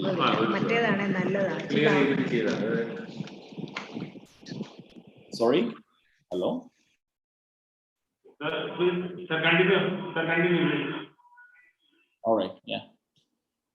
Okay, so there, so first the tip is, okay, the research paper topic should be unique, and that should be a logical reason to study it, okay? And yeah, so before doing that, do your homework. Make sure you know what investigators in your field and other fields have published about your topic. Okay, so you should always get informed through updating yourself from various journals of your interest. Okay, so get updated whether so whether there's overlap of the topic. Okay, so there is no subtitle for a good literature review before jumping into a new project. Okay. Take the time to plan your experimental design. As a general rule, okay, more time should be devoted to planning your study than to actually perform the experiment. Okay, so that is more important. Okay? So you should always spend time you're spending for doing, also spend time for study the other research papers. Okay, rushing into hands-on work without properly designing the study is a common mistake made by young researchers. Okay. So don't do that. Okay. When designing your experiment, choose your materials wisely. Look to the literature to see what others have used, and find similar products from different companies. Do not all work. Look like some do not work at all. Okay, if you're working with the antigens or antibodies, or you're working with molecular kits or DNA preparation kits. Okay, some kits won't work. So always make sure your products doing good. Okay, and get help. Okay, if you're performing research techniques for the first time, be sure to consult an experienced friend or a colleague. Okay, and yeah, so you can always keep networking. Okay, so have good networking with other people through their research gate. All right, and also keep a good relationship with your supervisor. Okay, so they can help you to guide all these things. Also, if you have any doubts or if you have any issues, there's a online research gate group. Actually, it's a social networking of researchers where you can put your questions, and you can also keep following the person whom you're interested with their research paper or with their keywords. Okay, so then they can you can join the forum, and you can always discuss about what are the problem that you are facing for conducting your experiment. Okay, yeah, so in that way you can get help from others. Okay, yeah, and the 6 points: know what you want to study. Okay, why you want to study it, and how your results will contribute to the current pool of knowledge for the subject. Okay, so what you are going to contribute to the research community, that is more important. Okay, so before doing that, you should know what you are going to do actually, why you want to do it. So that should be planned properly before doing your experiment. Okay, and yeah, be able to clearly state a hypothesis before starting your work. Okay, focus your efforts on researching this hypothesis. Okay, all too often people start a project and or taken adrift by new ideas that come along that way. All right, so while ideas are good to note, be sure to keep your focus. Okay, be focused. All right. Along with keeping focus on your experiment endpoint, so you should know where to end your experiment. Okay, so if you don't know, then it will be very complicated, and one cannot complete the task in time. So sometimes data collection goes smoothly, and you want to dig deeper and deeper into the subject. Okay, if you want to keep digging deeper, do it with a follow-up study, or else you will be missing the information. So always keep up the follow-up things to to dig more information or to dig more results. Okay. Keep in mind where you might like to publish your study. That is more important. Okay, so as I told you, you choose SCA or SCAE. If your source then is look for SSCI journals. Okay, so if you're aiming for a high impact journals, you may need to do extensive research and data collection. If your goal is to publish in your lower tier journals, your research plan may be very different. Okay, so always so you should aim for the quality, as I mentioned, Q1 journals quality, Q1 journals we call actually. So you target a Q1 journals with high impact factors and also SCIE or SCI. Okay. All right. Okay, so if a study requires approval by a review board or ethical committee, be sure to get the documentation needed, because the journals often require that you provide such information, because there is more in the ethical committee information if you are working with some animal models. Okay, so one need to get approval from the ethical committee, then that should be properly documented while submitting the manuscript. Okay, if a study involves a patient or patient samples, explicit permission or generally required from the participant or donor, respectively. Okay, so when you're collecting some data from the patient, okay, so one need to get permission from the patient, okay, or the person who's giving the information to you. Okay, journals may ask for copies of the corresponding document. So these are the things one should be carried out while submitting the manuscript. Okay. And yeah, so read and follow all of the guidelines for manuscript preparation listed for an individual journals. Most journals have very specific formatting style guidelines for the text body, abstract, images, tables, and reference. Okay, so always read the author's guidelines. Okay, for authors, they will be giving what is how to prepare the manuscript, how the introduction should be, all those information will be there when you go and find the instruction to authors in any kind of channels. Okay, and make sure there is a hypothesis. Okay, this is more important. Okay, be sure to have one and state it clearly. Okay, this is after all why you are doing the research. Okay, so the hypothesis is more important. Without hypothesis, most of the papers will get rejected. And recently, actually, there was actually, I have a student. Actually, she has been to Canada for an exchange program. When she ran back, and she's supposed to publish 2 papers to get her PhD. And I was helping her, and she didn't mention no hypothesis at all in her paper. So I just asked her to put it there because it's most important for us to the editor to understand, also the readers to understand what the hypothesis behind the work. Okay. So yeah, so always mention the hypothesis. Okay. Write as though your work is meaningful and important. Okay, if you don't, people will not perceive it as meaningful and important. Okay, use an external peer review service. Okay, I will go through some this is online. They mentioned but however you can get help of your seniors or your colleagues or friends. Okay, who are there actually you can get a help of take help of theirs, and you can to make sure your manuscript is ready to go for submission. Okay, rapid and expert peer reviews before you submit may significantly increase your odds and of getting your manuscript accepted for publication.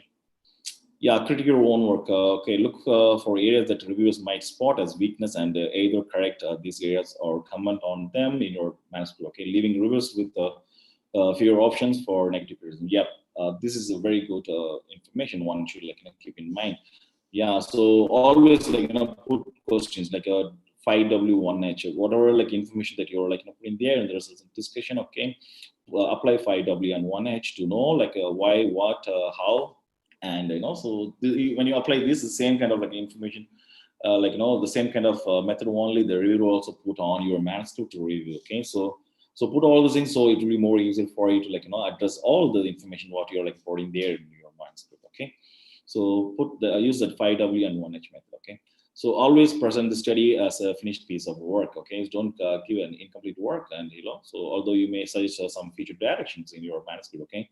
Otherwise, you can be sure reviewers will suggest some additional research. Yep. So don't give a chance to the reviewer to do that. So always give a finished manuscript to the. Finished means I have given the condition, not in the actually finished means. So this is what is, and mention the future this will be continuing this way, so we can get this kind of results. You can give the future perspectives of the manuscript or your research work. Okay, yeah. So be painstaking. Okay, be thorough and patient with several rounds of editing of your work while considering all the tiny details of the specification requested by the journal. It will pay off in the end. Yeah. So it's painstaking. Yeah. So yeah, obviously so at the end, so eventually, if you're having good papers, so probably you will be getting a good position at the top universities. So I told you, if you're having good quality papers during your PhD, you'll be getting a good postdoc university, like a top 100 university as I'm working now. Actually, so as I told, so 54th ranking out of 100 QS ranking university in the world. So probably if you're having good record of published papers, then probably you will get the payoff at the end. Okay, so focus. If you have a hypothesis to develop, be consistent to the end. Have substantial and convincing evidence to prove your theories. Okay, brainstorm your ideas and have a definite direction mapped out before beginning to write an article. Okay, and be focused. Okay. Okay, so write in a precise and accurate way. That is more important. Okay, don't give like long sentences. The reader may find them difficult to follow. Okay, so this is more important thing. So don't give unnecessary information on your manuscript, which the readers might not like be interested, or the editor might not be interested. Okay, give what exactly they need. Actually, there's some. This is exhibiting or showing off or showcase your information to others, so they may show interest on your work, and also they will appraise you will get appreciated by citing your work in their papers. Okay, so that way you will get more number of citations. So in order to get that kind of citation, want to keep in their mind that your article should be precise and should be accurate. Team spirit is an important attribute that contributes to successful publishing. Welcome advice from those around you with the potentially valuable input. No matter how competent you feel, having your work seen through a different lens may help to spot flaws that you were unable to identify. Okay, so you always work like a team. Okay, and get advice from other people and inputs to yeah, so to keep your paper in a good shape. Okay, as a final step for completing your research paper, edit. Okay, so you need to identify and correct on any and all mistake that you may have made. That's why, as I mentioned earlier, okay, so you need to have an outline. So if you have an outline, then you can skip these kind of issues. And short papers are more likely to be read than long ones. Exactly. Okay, make a short papers. Not a long one, because they went even I don't read most of papers. I just read the abstract and I just go through the research and discussion. So sometimes it may not show interest if there's a more number of pages are there, and it's full length or long papers. Okay, so try to make it as short as possible. Okay, select a descriptive title. Okay, that is more important, as I told before. Okay, flash and puns are rarely appealing as they may seem at first. You are better off going simple and descriptive. Okay, this will also help you get cited. Okay, this every time you make sure you're writing a manuscript get cited by other people. Okay, that is why you're writing, because that is going to help you to get more citation, which is going to help you to get a as I say a good position, or salary increment, or promotion kind of thing. So always keep it in mind your paper should properly get cited. So give a proper a descriptive title to attract the readers. Focus on the information the readers require when following your experiment. Okay, like a modeling description or data analysis, instead of overloading them with details that might have been important during the study but are irrelevant for them. Okay, your paper should advance a particular line of research. It does not need to answer every remaining question about the topic. Okay, and also if you present your work at an academic conference, prior to submitting it for publication, get approval or kind of criticism from as many potential reviewers as possible. Okay, make sure your paper reads well. A bunch of choppy, simple sentence while grammatically correct is unpleasant to read. Okay, clear, concise, and grammatically correct English. Okay. Non-native English speakers should always try to arrange for a review by a native speaker. If you know someone with excellent proofreading skills and a JK about your research discipline, for example, biology sciences, ask them to help you out.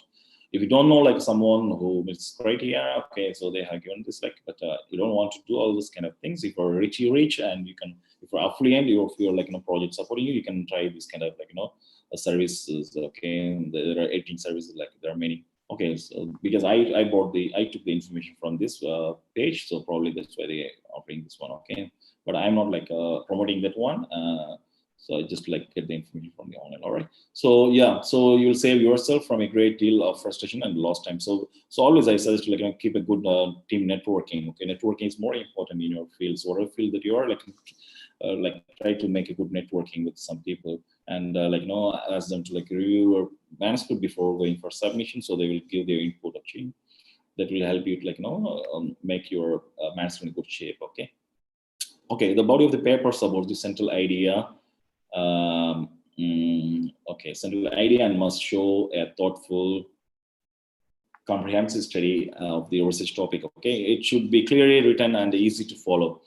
It generally includes three main parts like a methodology, research and data analysis, and discussion. All right. When referencing others' papers, do not simply reference work in the same way other papers have. Okay. If paper X says that paper Y showed a difficult specific results, check yourself to ensure that this is true before saying the same thing in your own manuscript. Okay. The number of reputable authors who misunderstand their colleagues' findings is shocking. All right, so make sure that you're giving like proper reference of other people. Okay, if you are in the process of running a follow-up experiment, or write your manuscript in such a way that it begs for the experiment, where reviewers respond and request it you already with, already have it completed. Okay. All right, so what should be there in the introduction part? Okay, start your article with a comprehensive concise literature review of your exact subject, and highlight in which way your paper will make a new combination to the field. Okay, throughout your introduction, use the past tense. Okay, past tense. Okay, through your introduction, use the past tense. One exception to this, when you're speaking about generally accepted facts and figures. Example, heart disease is a leading cause of death. All right. Yeah. So you can use this kind of avoid using new acronyms. Okay. They will simply confuse the readers. The introduction of research papers is extremely important. It generally presents a brief literature review of the problem and the purpose of your research work. It should be powerful, simple, realistic, and logical to engage the reader to read the full paper. Okay. Avoid unnecessary long paragraphs. Break up your paragraphs into smaller and useful units. Okay, do not be afraid to use the headings into your introduction and discussion. Okay, in the materials and method. All right, yeah.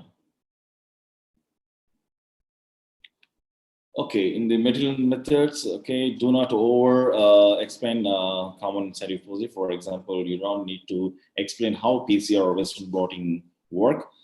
Just that you use the technique. Okay, if you're using a novel technique, then you need to explain the steps. Okay, so you know to say how the PCR machine works, but you can give what are the conditions that you use for the PCR machine to run. Okay, and use third-person passive tense. For example, RNA was extracted from the cells. Compare this with we extracted RNA from the cells. Okay. Be sure to mention from which companies you purchase any significant reagents for your experiment. When in doubt about how to report your measures and methods, look to papers published in recognized journals that use similar methods and or materials. Okay, do not mention sources of typical labwares because it's not necessary. Okay, like beakers, from where did you buy the beakers, strippers, pipette tips? All this information is not required. Okay, and make sure your graphs and tables can. So this is the results part. Okay, so this is, but make sure your graphs and tables can speak for themselves. A lot of people skim over academic papers. The results section should contain only results, no discussion. All right. And some journals they ask to discuss along with the results. Some journals they say okay, results separately, discussion separate. Okay. So it depends upon the journal. So you always have a look into your the journal's author's instruction before writing the manuscript. Do not repeat in words everything that your tables and graphs convey. You can, however, point out the key findings and offer some text that complements the findings. Be sure to number your figures and the tables according to general guidelines and refer to them in the text in the manner specified by the journal. Okay.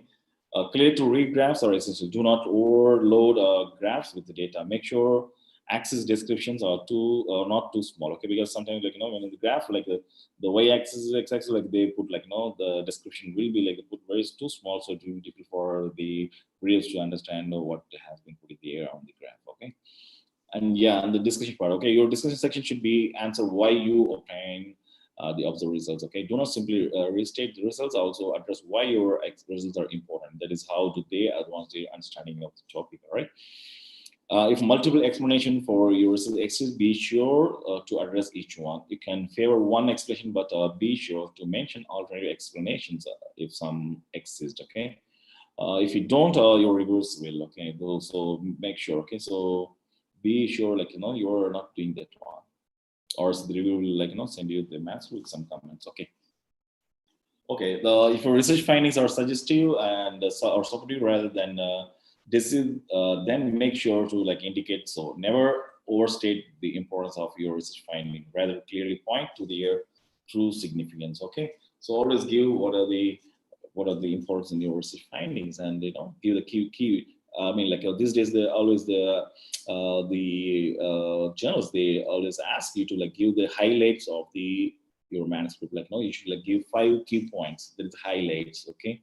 Also, these days they ask you to like give a image abstract. Okay, the abstract or the image format of the abstract of your work. So yeah, that way, like so give more information about your paper, and it will like easily get accepted by the journals. Okay, understand the message of your paper. You may discover what message is only after a literature search. Okay, as is occasionally the case for some manuscript types such as case reports. Highlight how your research contributes to current knowledge in the field and mention the next steps or what remains. Feel free to explain why your research falsify current theories if that is the case. Okay, make sure that your discussion is concise and informative. If you ramble and include a great deal of unnecessary information, your paper will likely get rejected or at least be like locked upon less favorably. So make sure all these things. Okay, and the conclusion reference section. Okay, the importance of the conclusion section should not be overlooked. Okay, it includes a brief restatement of other parts of the research paper, such as the methodology, data analysis, and the results, and concludes the overall discussion. It should be brief, concise, and worth remembering. And the reference page is also important because references may change journal to journal. So I mean, reference. I mean, like the reference section, like the citation method. So it may change to journal to journal. Some journals they will ask ask us to like put the full name of the authors, or they put like last name of the author, or they put a dot comma, or some journals they put comma, they put the year after the names, or sometimes they put the year after the title. So everything will change. So that's why I advise you to like use EndNote or the Mendeley. Okay, so that's why I started with the initial. Okay, when I said like literature, when I mentioned about literature collection, literature reading. Okay, so the time, so it's good always you keep an EndNote or like in the Mendeley, or your own Excel file is also good if you prefer to do that. Okay, so then it will be more easier for you to like set your references according to the general format. Okay, so all references used as a sources of information in your research paper should be like mentioned to strengthen your paper, and also avoid your work being considered plagiarized. Okay, failure to include every obscure reference to a topic will not prevent publication. What will prevent publication is procrastination by insisting on including such references. Okay, use bibliographic software such as I mentioned. Okay, EndNote or reference work. Okay, this will help you format your references section readily when you make changes throughout your paper after getting suggestion from friends, colleagues, or reviewers. Okay, so this is a very good actually software tool. Like one can use it for setting your references according to your journal format. Okay, and one is abstract. Okay, in your abstract, limit the amount of background information you provide. Try to give only what is necessary in a couple of sentences or less. Okay, never refer to figures or tables in your abstract. When writing an abstract, always use the past tense since you are giving a summary of what was done. One expression is if you mention future direction in your concluding statement. Write a clear and concise abstract. The reader has to understand the study rationale, the methods used, and the study findings. Many researchers will only ever read the abstract of your paper, so it must contain most of pertinent information. Be sure to check journals guidelines for abstract length. Many journals will not accept abstract more than 250 words. Okay, so most of the journals accept the more the abstract with words of 250. And yeah, so feel free to hook readers with a big picture statement to open the abstract. Remember, many action editors will know very little about your topic area, and in some cases, your abstract will be the only thing that dictates whether or not you get through triage. Okay, so and the most important thing is like journal selection. Okay, the most common mistake to be made is not knowing the body of research in which an article fits. Wrong choice of journal for publishing spells outright rejection. Even if the article is very encouraging with sound and rigorous scholarly work, it will not stand the test. All right. Look at journals that have published articles on your topic previously. Okay, this is an encouraging sign that your work may appeal to the journal's editors. Look at the journal impact factors, as I mentioned before. Okay, this will give you an idea of the quality of the journal and how difficult it will be to get your paper accepted. Look at journal acceptance and rejection rates. Okay, there are sometimes, but not always, inversely, correlated with the impact factor values. Okay, so it may change every now and then, so you're not really bothered about what's happening with the impact factors, but however, going with the good impact factor is always visible. Look at the average time to publication as well as the average time to acceptance or rejection notification. If you want your work published fast, then make sure you choose a journal that offers rapid processing. Some journals will highlight their rapid processing times, as in impetus for authors to submit their work to those particular journals. Some journals charge fees for manuscript processing or color figure reproduction for access manuscript. Make sure you are familiar with the cost associated with the publication before you submit your work. This is more important, okay? So these days, open access journals are there. Open access journals used to charge money for processing manuscript. So that's why I told you before start writing your manuscript, read the author's instruction carefully before you start with the manuscript or submission or whatever, okay? Yeah, so the manuscript submission, okay? Look at papers recently published in your journal of interest. Ask yourself if your paper is of equal or higher caliber. If not, submit your work to a different journal. Identify the journals related to your field of study and their individual focuses, and then select a journal with a focus similar to the content of your manuscript. Many journals will clearly describe their focus and scope on their website, okay? Consider your field of study. Every field of studies have several different journals publishing information pertaining to that field. Knowing the names of those journals arrows your participating field.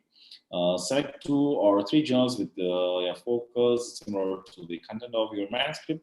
While you are only going to be published in one, prepare multiple choices keeps you from having to duplicate the selection process immediately following your possible rejection. Okay, so you can choose always multiple journals plan A, plan B, plan C.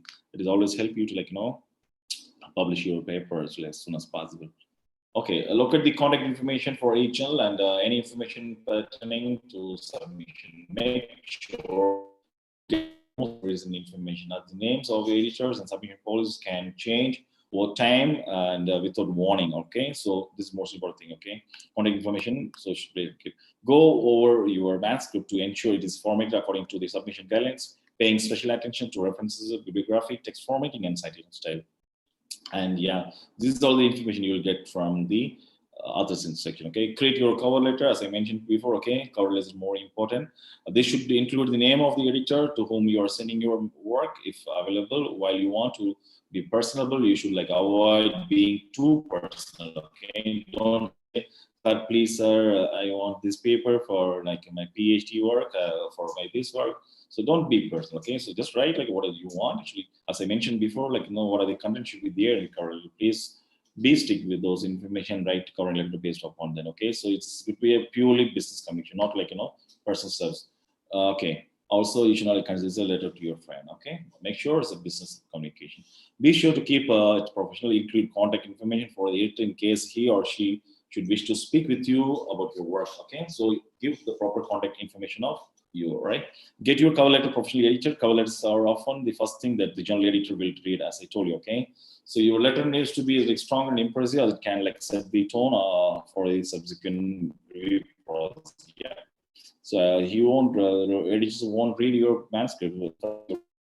It should have the contents what I mentioned before. So be stick with those information and prepare cover letter according to, okay? Submit your work. All right, yeah, submit your work. This could be done physically or electronically, depending on the submission guidelines of your selected journal. In case of electronic submission, some journals will not accept attachments, all right? Others will not. Be sure to send your work in the correct format. If you're sending it to physically include, actually, nowadays, nobody accepting in the physical form. So however, so everything is online, there's the editorial manager. So everybody submitting through online format or they submit through emails, okay? Aim high but not too high, okay? Aiming for top tier journals, as I mentioned, Q1 journals.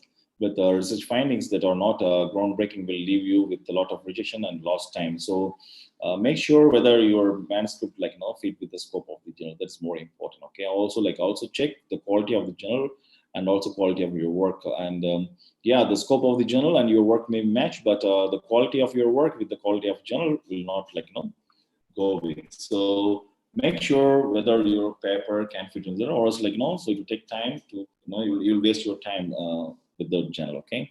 And do not submit your article more than one journal at a time. This is unethical, and you will eventually get caught. So that you will get fired if you sometimes if the journal complains to the institution, because this was happened with many of the institution in India as well, abroad. They have fined that plagiarized papers, and that was retracted after that, and the faculties has been fired from their job.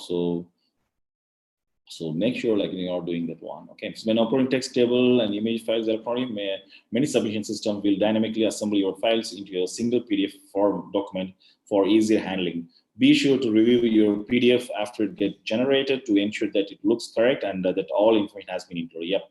So after you submit, so you'll get a PDF copy of your submitted manuscript. Just go through it whether all the information has been correctly put there with your as I mentioned before, you should have the outline of your manuscript, right? So with that you can compare, and if everything okay, then you can go for submission. Okay, then you can say submit. So always you get a proof. Okay, that is called proof of your submission.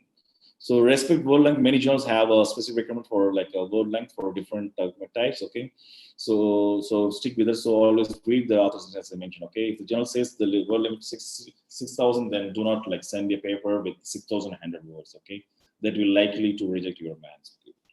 So if a journal allows you to suggest reviewers for your manuscript, do so. This can work to your advantage. Suggest reviewers who know your field well and who might be interested results present in your paper. Mostly they don't send to the reviewer which we are recommending. So they send it to the reviewers who who already registered the journal already, and they have the database. When you're submitting, when you're choosing the subject areas in the journal, so it automatically matches with the reviewer who recorded. So the journal editor sends the manuscript to the reviewers only. Mostly actually they do in the way, actually, not to the reviewers what we recommended, to the editor, okay, or to the journal. If a journal allows you to cite reviewers who you want, okay, so who you do not want to review your paper, take advantage of this. Make sure your work is not sent to someone in your field who may not see eye to eye with you, your supervisor, your lab, or your research in general. Okay. If you definitely do not want your paper reviewed by specific individuals in your field, do not submit a paper to a journal where these individuals have published recently. Editors often look to people who have recently published on a similar topic in their journal to serve as reviewers. If you think specific reviewers may look favorably upon your work, look to journals where they have recently published and submit your work there if it is within scope. In doing so, be sure to reference these individuals in your manuscript whenever get the credit due. There's nothing that angers peer reviewers more than reviewing an article in which their own work should be cited and is not. Okay. Read the mission statement for the journal to which you will submit your work. If your work is highly theoretical and journal clearly states that it does not publish a purely theoretical work, find a new journal. Okay. Email the editor, see if your manuscript topic is appropriate. Most will happily direct you elsewhere if it's not inappropriate for them. Yeah, always the editor says you can try some reviewers. Some editors they suggest to some other journals to submit. So this is also another way. Okay, look your journals that have issued call for papers. They are more likely to look upon any work. Okay, so if there's any call for papers, probably so you can look for that kind of journals to submit your manuscript. Okay, so what is after submission? When you get initial peers, consider them carefully. Is your resubmission cover letter respond to each point made by each reviewer? Okay, so you need to giving the comments. Okay, comments by the reviewer, you need to give answers to them. So you should make sure that you have given all the answers to the reviewers. Okay, highlight the point you followed and the ones you did not. Okay, you should like mention everything clear. So when you are asked to perform additional studies, do them quickly and resubmit your manuscript as soon as possible. If reviewers suggest changes, additional studies before the article can be published. Okay, respond to the editor, indicate that you will address this suggestion so that they know your intentions. Okay, do not respond to reviewer comments in an argumentative tone. Okay, always be polite. That is more important when you're giving when you're giving answer to the reviewer comments. Okay. Be straightforward and be polite when you're giving your answer. Feel free to disagree, but be sure to have a hard evidence to support your clients. Okay, so don't give unparliamentary words or something which they don't, which makes the reviewer to get upset. Okay, if accepted, be sure to carefully check page approves and do so quickly. All right, 24-48 hour turnaround request is typical. In responding to reviewer comments, it's a good idea to copy and paste reviewer comments verbatim in one color. Okay, so example black, and add your response in another color. Like you can put it in the blue or red color. Okay, so in that way, so it will be more easier. It's to differentiate the question and answer type. Okay, it's like it's more convenient for them. Okay, you should also copy and paste any relevant section from your reverse management into your cover letter. Ideally, a reviewer should be able to tell how adequately you have addressed their comments and without having to read your revised manuscript. Okay, and well-organized, well-written response letters can help a manuscript review. The editor will see the changes that you have made and may accept it outright. Okay, so don't think that they won't check your responses to the comments. Okay, they will always check. So don't miss any comment. I mean any comment like unaddressed. All right. Remember to select as many keywords as possible. Many people do not do keyword searches when performing literature reviews. Okay, this will increase likelihood of your manuscript being read. Okay, so make sure all those things. Okay, so if you're having any questions, okay, so feel free to ask me. And this is my email address. Okay, I am ramrajesh@gmail.com. Here's my WhatsApp number, and probably I'm going to conduct a workshop for writing articles. Actually, it's under pipeline. If anybody wants to join the workshop, actually, they can contact me. I have put my email address. Hi, sir. We have some queries in our chat box. All right. Yeah, please. Yeah. Can you see? Can you please check it? Yeah, I'm doing. Okay. We have some other questions directly sent to me on my mail. I ask some questions to you on behalf of our participants.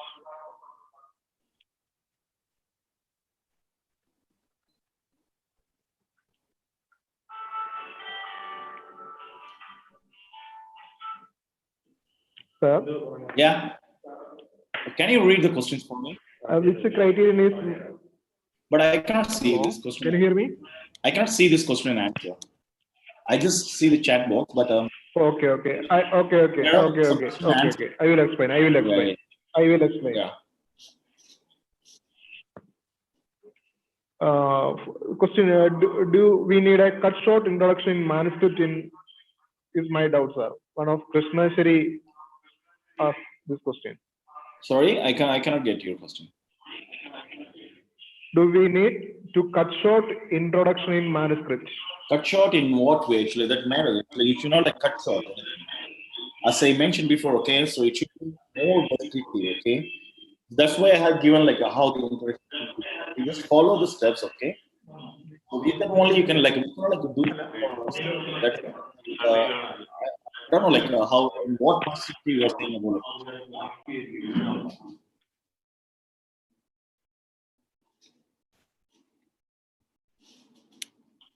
Sir, another question. Yeah. Which criterion is most decisive in selecting a scientific paper? Sorry? Which criterion is most decisive in selecting a scientific paper? Yeah, it depends upon the research area that one conducting. All right. So, for example, for a microbiologist, there are plenty of microbiology journals, but if I'm working on medical microbiology, then I should be more specific about like what my work is about.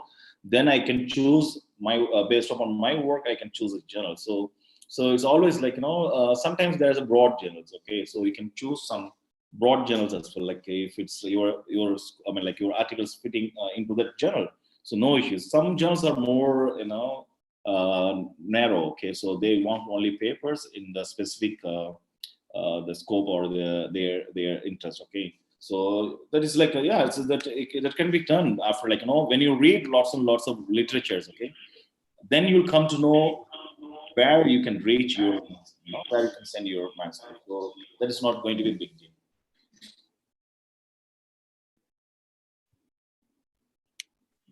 Okay, sir.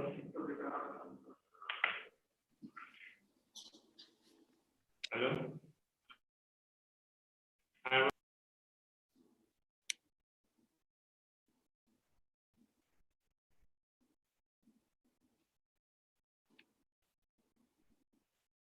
Yeah, there's a question.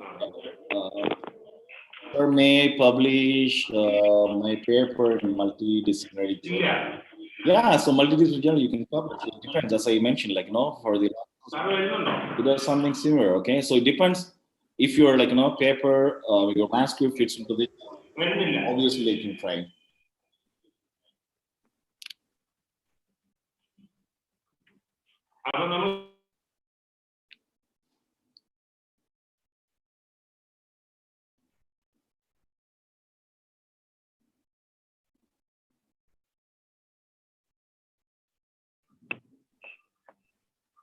Okay, they're asking feedback. All right, I'm not having that one. You should probably contact the organizer. Any other questions you can put in the chat box. I'm ready to answer you, but I'm unable to like see this Q question answer. So probably you can drop your question in the chat box.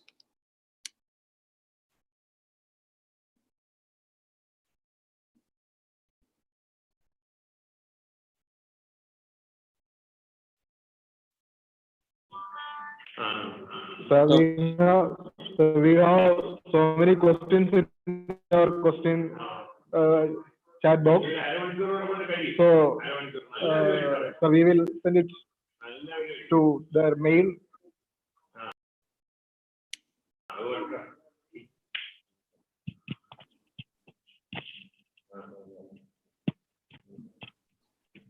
Yeah, so okay, so there's a question from Nirmal Kumar, how to identify Q1 and Q2 journals, right? Yeah, you can find it from JCR, okay? You can Google JCR, Journal Citation Report, from where you can find, you can give the name of the journal, and then it will show whether the journal is Q1 or Q2 or Q3 or Q4, okay? So JCR, Journal Citation Report. What about open source journal? It is valid or not? Yeah, so open source is valid. The open source they made, the reason is because many of the institutions will not be having fun to have the access of like the journals which is like closed.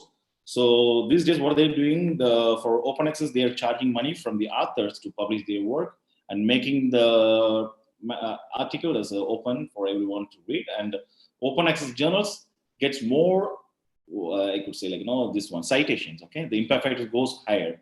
Oh, that's why like many prefer to publish in open access journals because the citation will also increase. Meanwhile, they'll get more good impact factors of the journal. Okay. All right. Can we? This is a question from Danya Jose. Can we re-edit and submit an improved version of an already rejected manuscript? Yes, but I'm not sure whether you can submit to the same journal, but you can submit to other journal. Yeah, you can do it for. You can do that. Again from Danya George. Sir, could you please explain the difference between SCI, SCIE, and EC journals? Has the merging of all the three happened now? I find journals that where SC has been turned out to be SCA. Yeah, so that's why it's all same actually. SCIE is an expanded version of SCI, so you don't have to worry about that actually. Like it's all are same. I'm doing my PG biotechnology, since we have to do project in the final year, how can we select topic for projects? All right, yeah, so it depends upon your interest, okay? So one cannot like go for do research based upon the topic. It's always with your interest, okay? So I always suggest you like, which area you like most. Some people like to work on microbes, some people like to work on plants, some people like to work on animal, okay? Some people like to work on like in silico studies. So what I say is like what impresses you most. I mean, because like there's a broad area, right? So we cannot like say with the topic you can go for that. I always suggest you like go with your interest. So if you like some interest in microbes, so you can try to find okay what kind of microbes and what kind of application that you're going to do. So with that only you can go for selecting the topic. Okay, not with the topic. It's always with your interest. What is your opinion about a paid and non-paid channel? So there's no difference. Paid channel, you are giving money to get published, so it's just going to be open access. Okay, a non-paid journal, you're going to publish, but the readers has to pay money to read the article. So paid journals always like have open access, and it increases the citations of the citation of the article. Also, it gives more impact factors. Yeah. Sir, is the format for theoretical paper same? Yeah, but you can like find some more information because I'm not sure. Nisha Borges. And yeah, this question from Satya. Sir, can you provide any plagiarism software? So sorry, I'm not any service provider. Okay. Yeah, there are some. No, you can Google it. Actually, there are like plenty of free softwares available, but I recommend Turnitin and iThetic. Okay, so these are the paid softwares, but it's always good to use this software because they have like good kind of like setup, so it's easy for us to like find out like from where we are taking the information and what kind of like correction should be carried out. So that is going to help. Yeah, all right. Could you please suggest any other way to search journals apart from Google Scholar? Yep, there's a WOS, Web of Science. Okay, I use Web of Science. I use PubMed. All right, and yeah, so most of the journals is covered by the WS, Web of Science. So that's the best way. Or like Google is also good, and also you can go to PubMed. You can also give a search. And also you can give search with some journals. Some journals will not come in the some some of the search engines. So but Web of Science is okay because if you're always looking for a quality journals, I recommend you to go for Web of Science. Rajesh, Yeah. high indexed and Scopus, which one is better? See, these are citations, okay? These are like indexing, okay? Indexing stuffs, okay? So what I suggest is, if it's Scopus is okay. Because most of the journals, AC journals always comes with the Scopus, okay? So it indexes in Scopus. So whenever you go for like submission, always find the about the journal where you can get like lots of information at the bottom, okay? They mention where are the journals has been like getting indexed. From there, you can get idea. Okay? So Scopus is always good actually because most of the journals are getting cited in Scopus.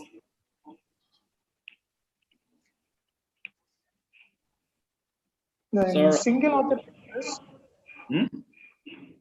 Single author papers versus multiple one. Which one is have more value? Single author, yeah. For example, if you're writing a review paper, it's always like because some countries like India or China, some countries they always like see actually how many authors are there. Especially in India, I have found a funny application form where they mention like single author. Okay, not single author. Something they mentioned. I was like felt like so funny. Because it cannot be done in the way because research is like a collaborative work, so there will be lots of people involving in more research, and these days some countries, they value all the authors. Okay, so if it's one author or like 5 authors, all the authors carry the equal benefits. But a country like India, they always ask for like whether you are the single author or the first author. First author is okay. First author, corresponding author. This way, if you put a question, is okay. But asking single author paper, yeah, it's like a kind of like difficult, because like it's maybe not research journals. I mean in the journals like which they publish research or review. Maybe some correspondence letter, correspondence or like editorial note or something.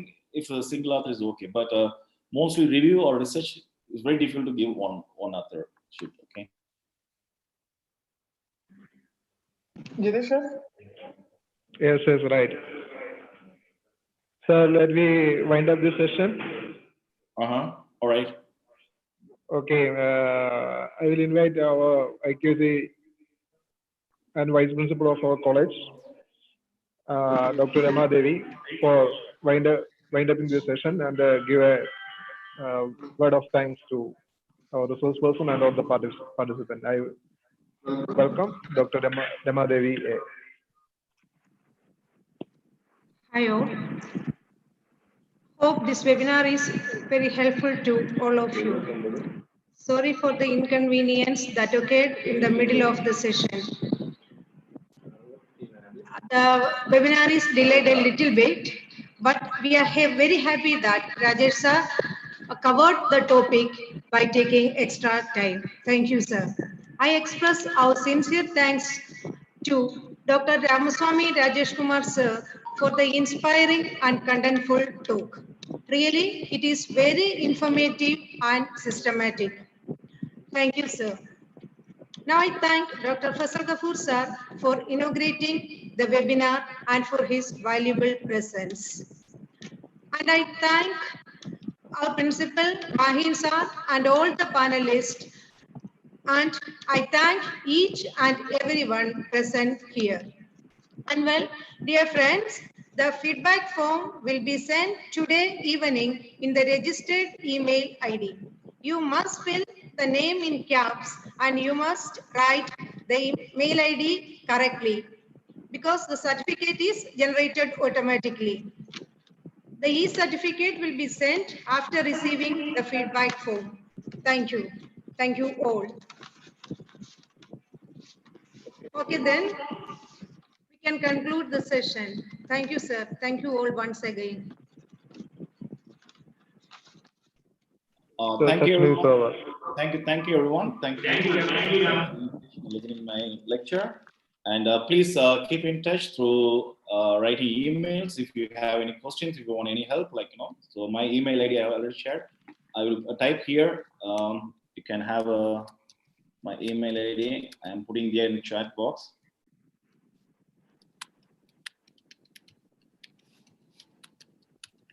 And also, I am providing my WhatsApp number.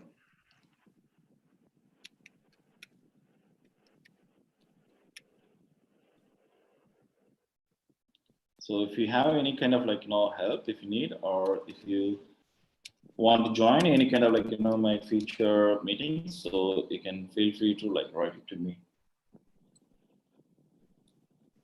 And there's going to be one workshop about writing manuscript in a couple of days. So if anybody's interested, can join actually, but you need to pay money for that because it's not free. Actually, there's a Singapore organization, they are joining with me, ACE International. So we are going to give full hand online training.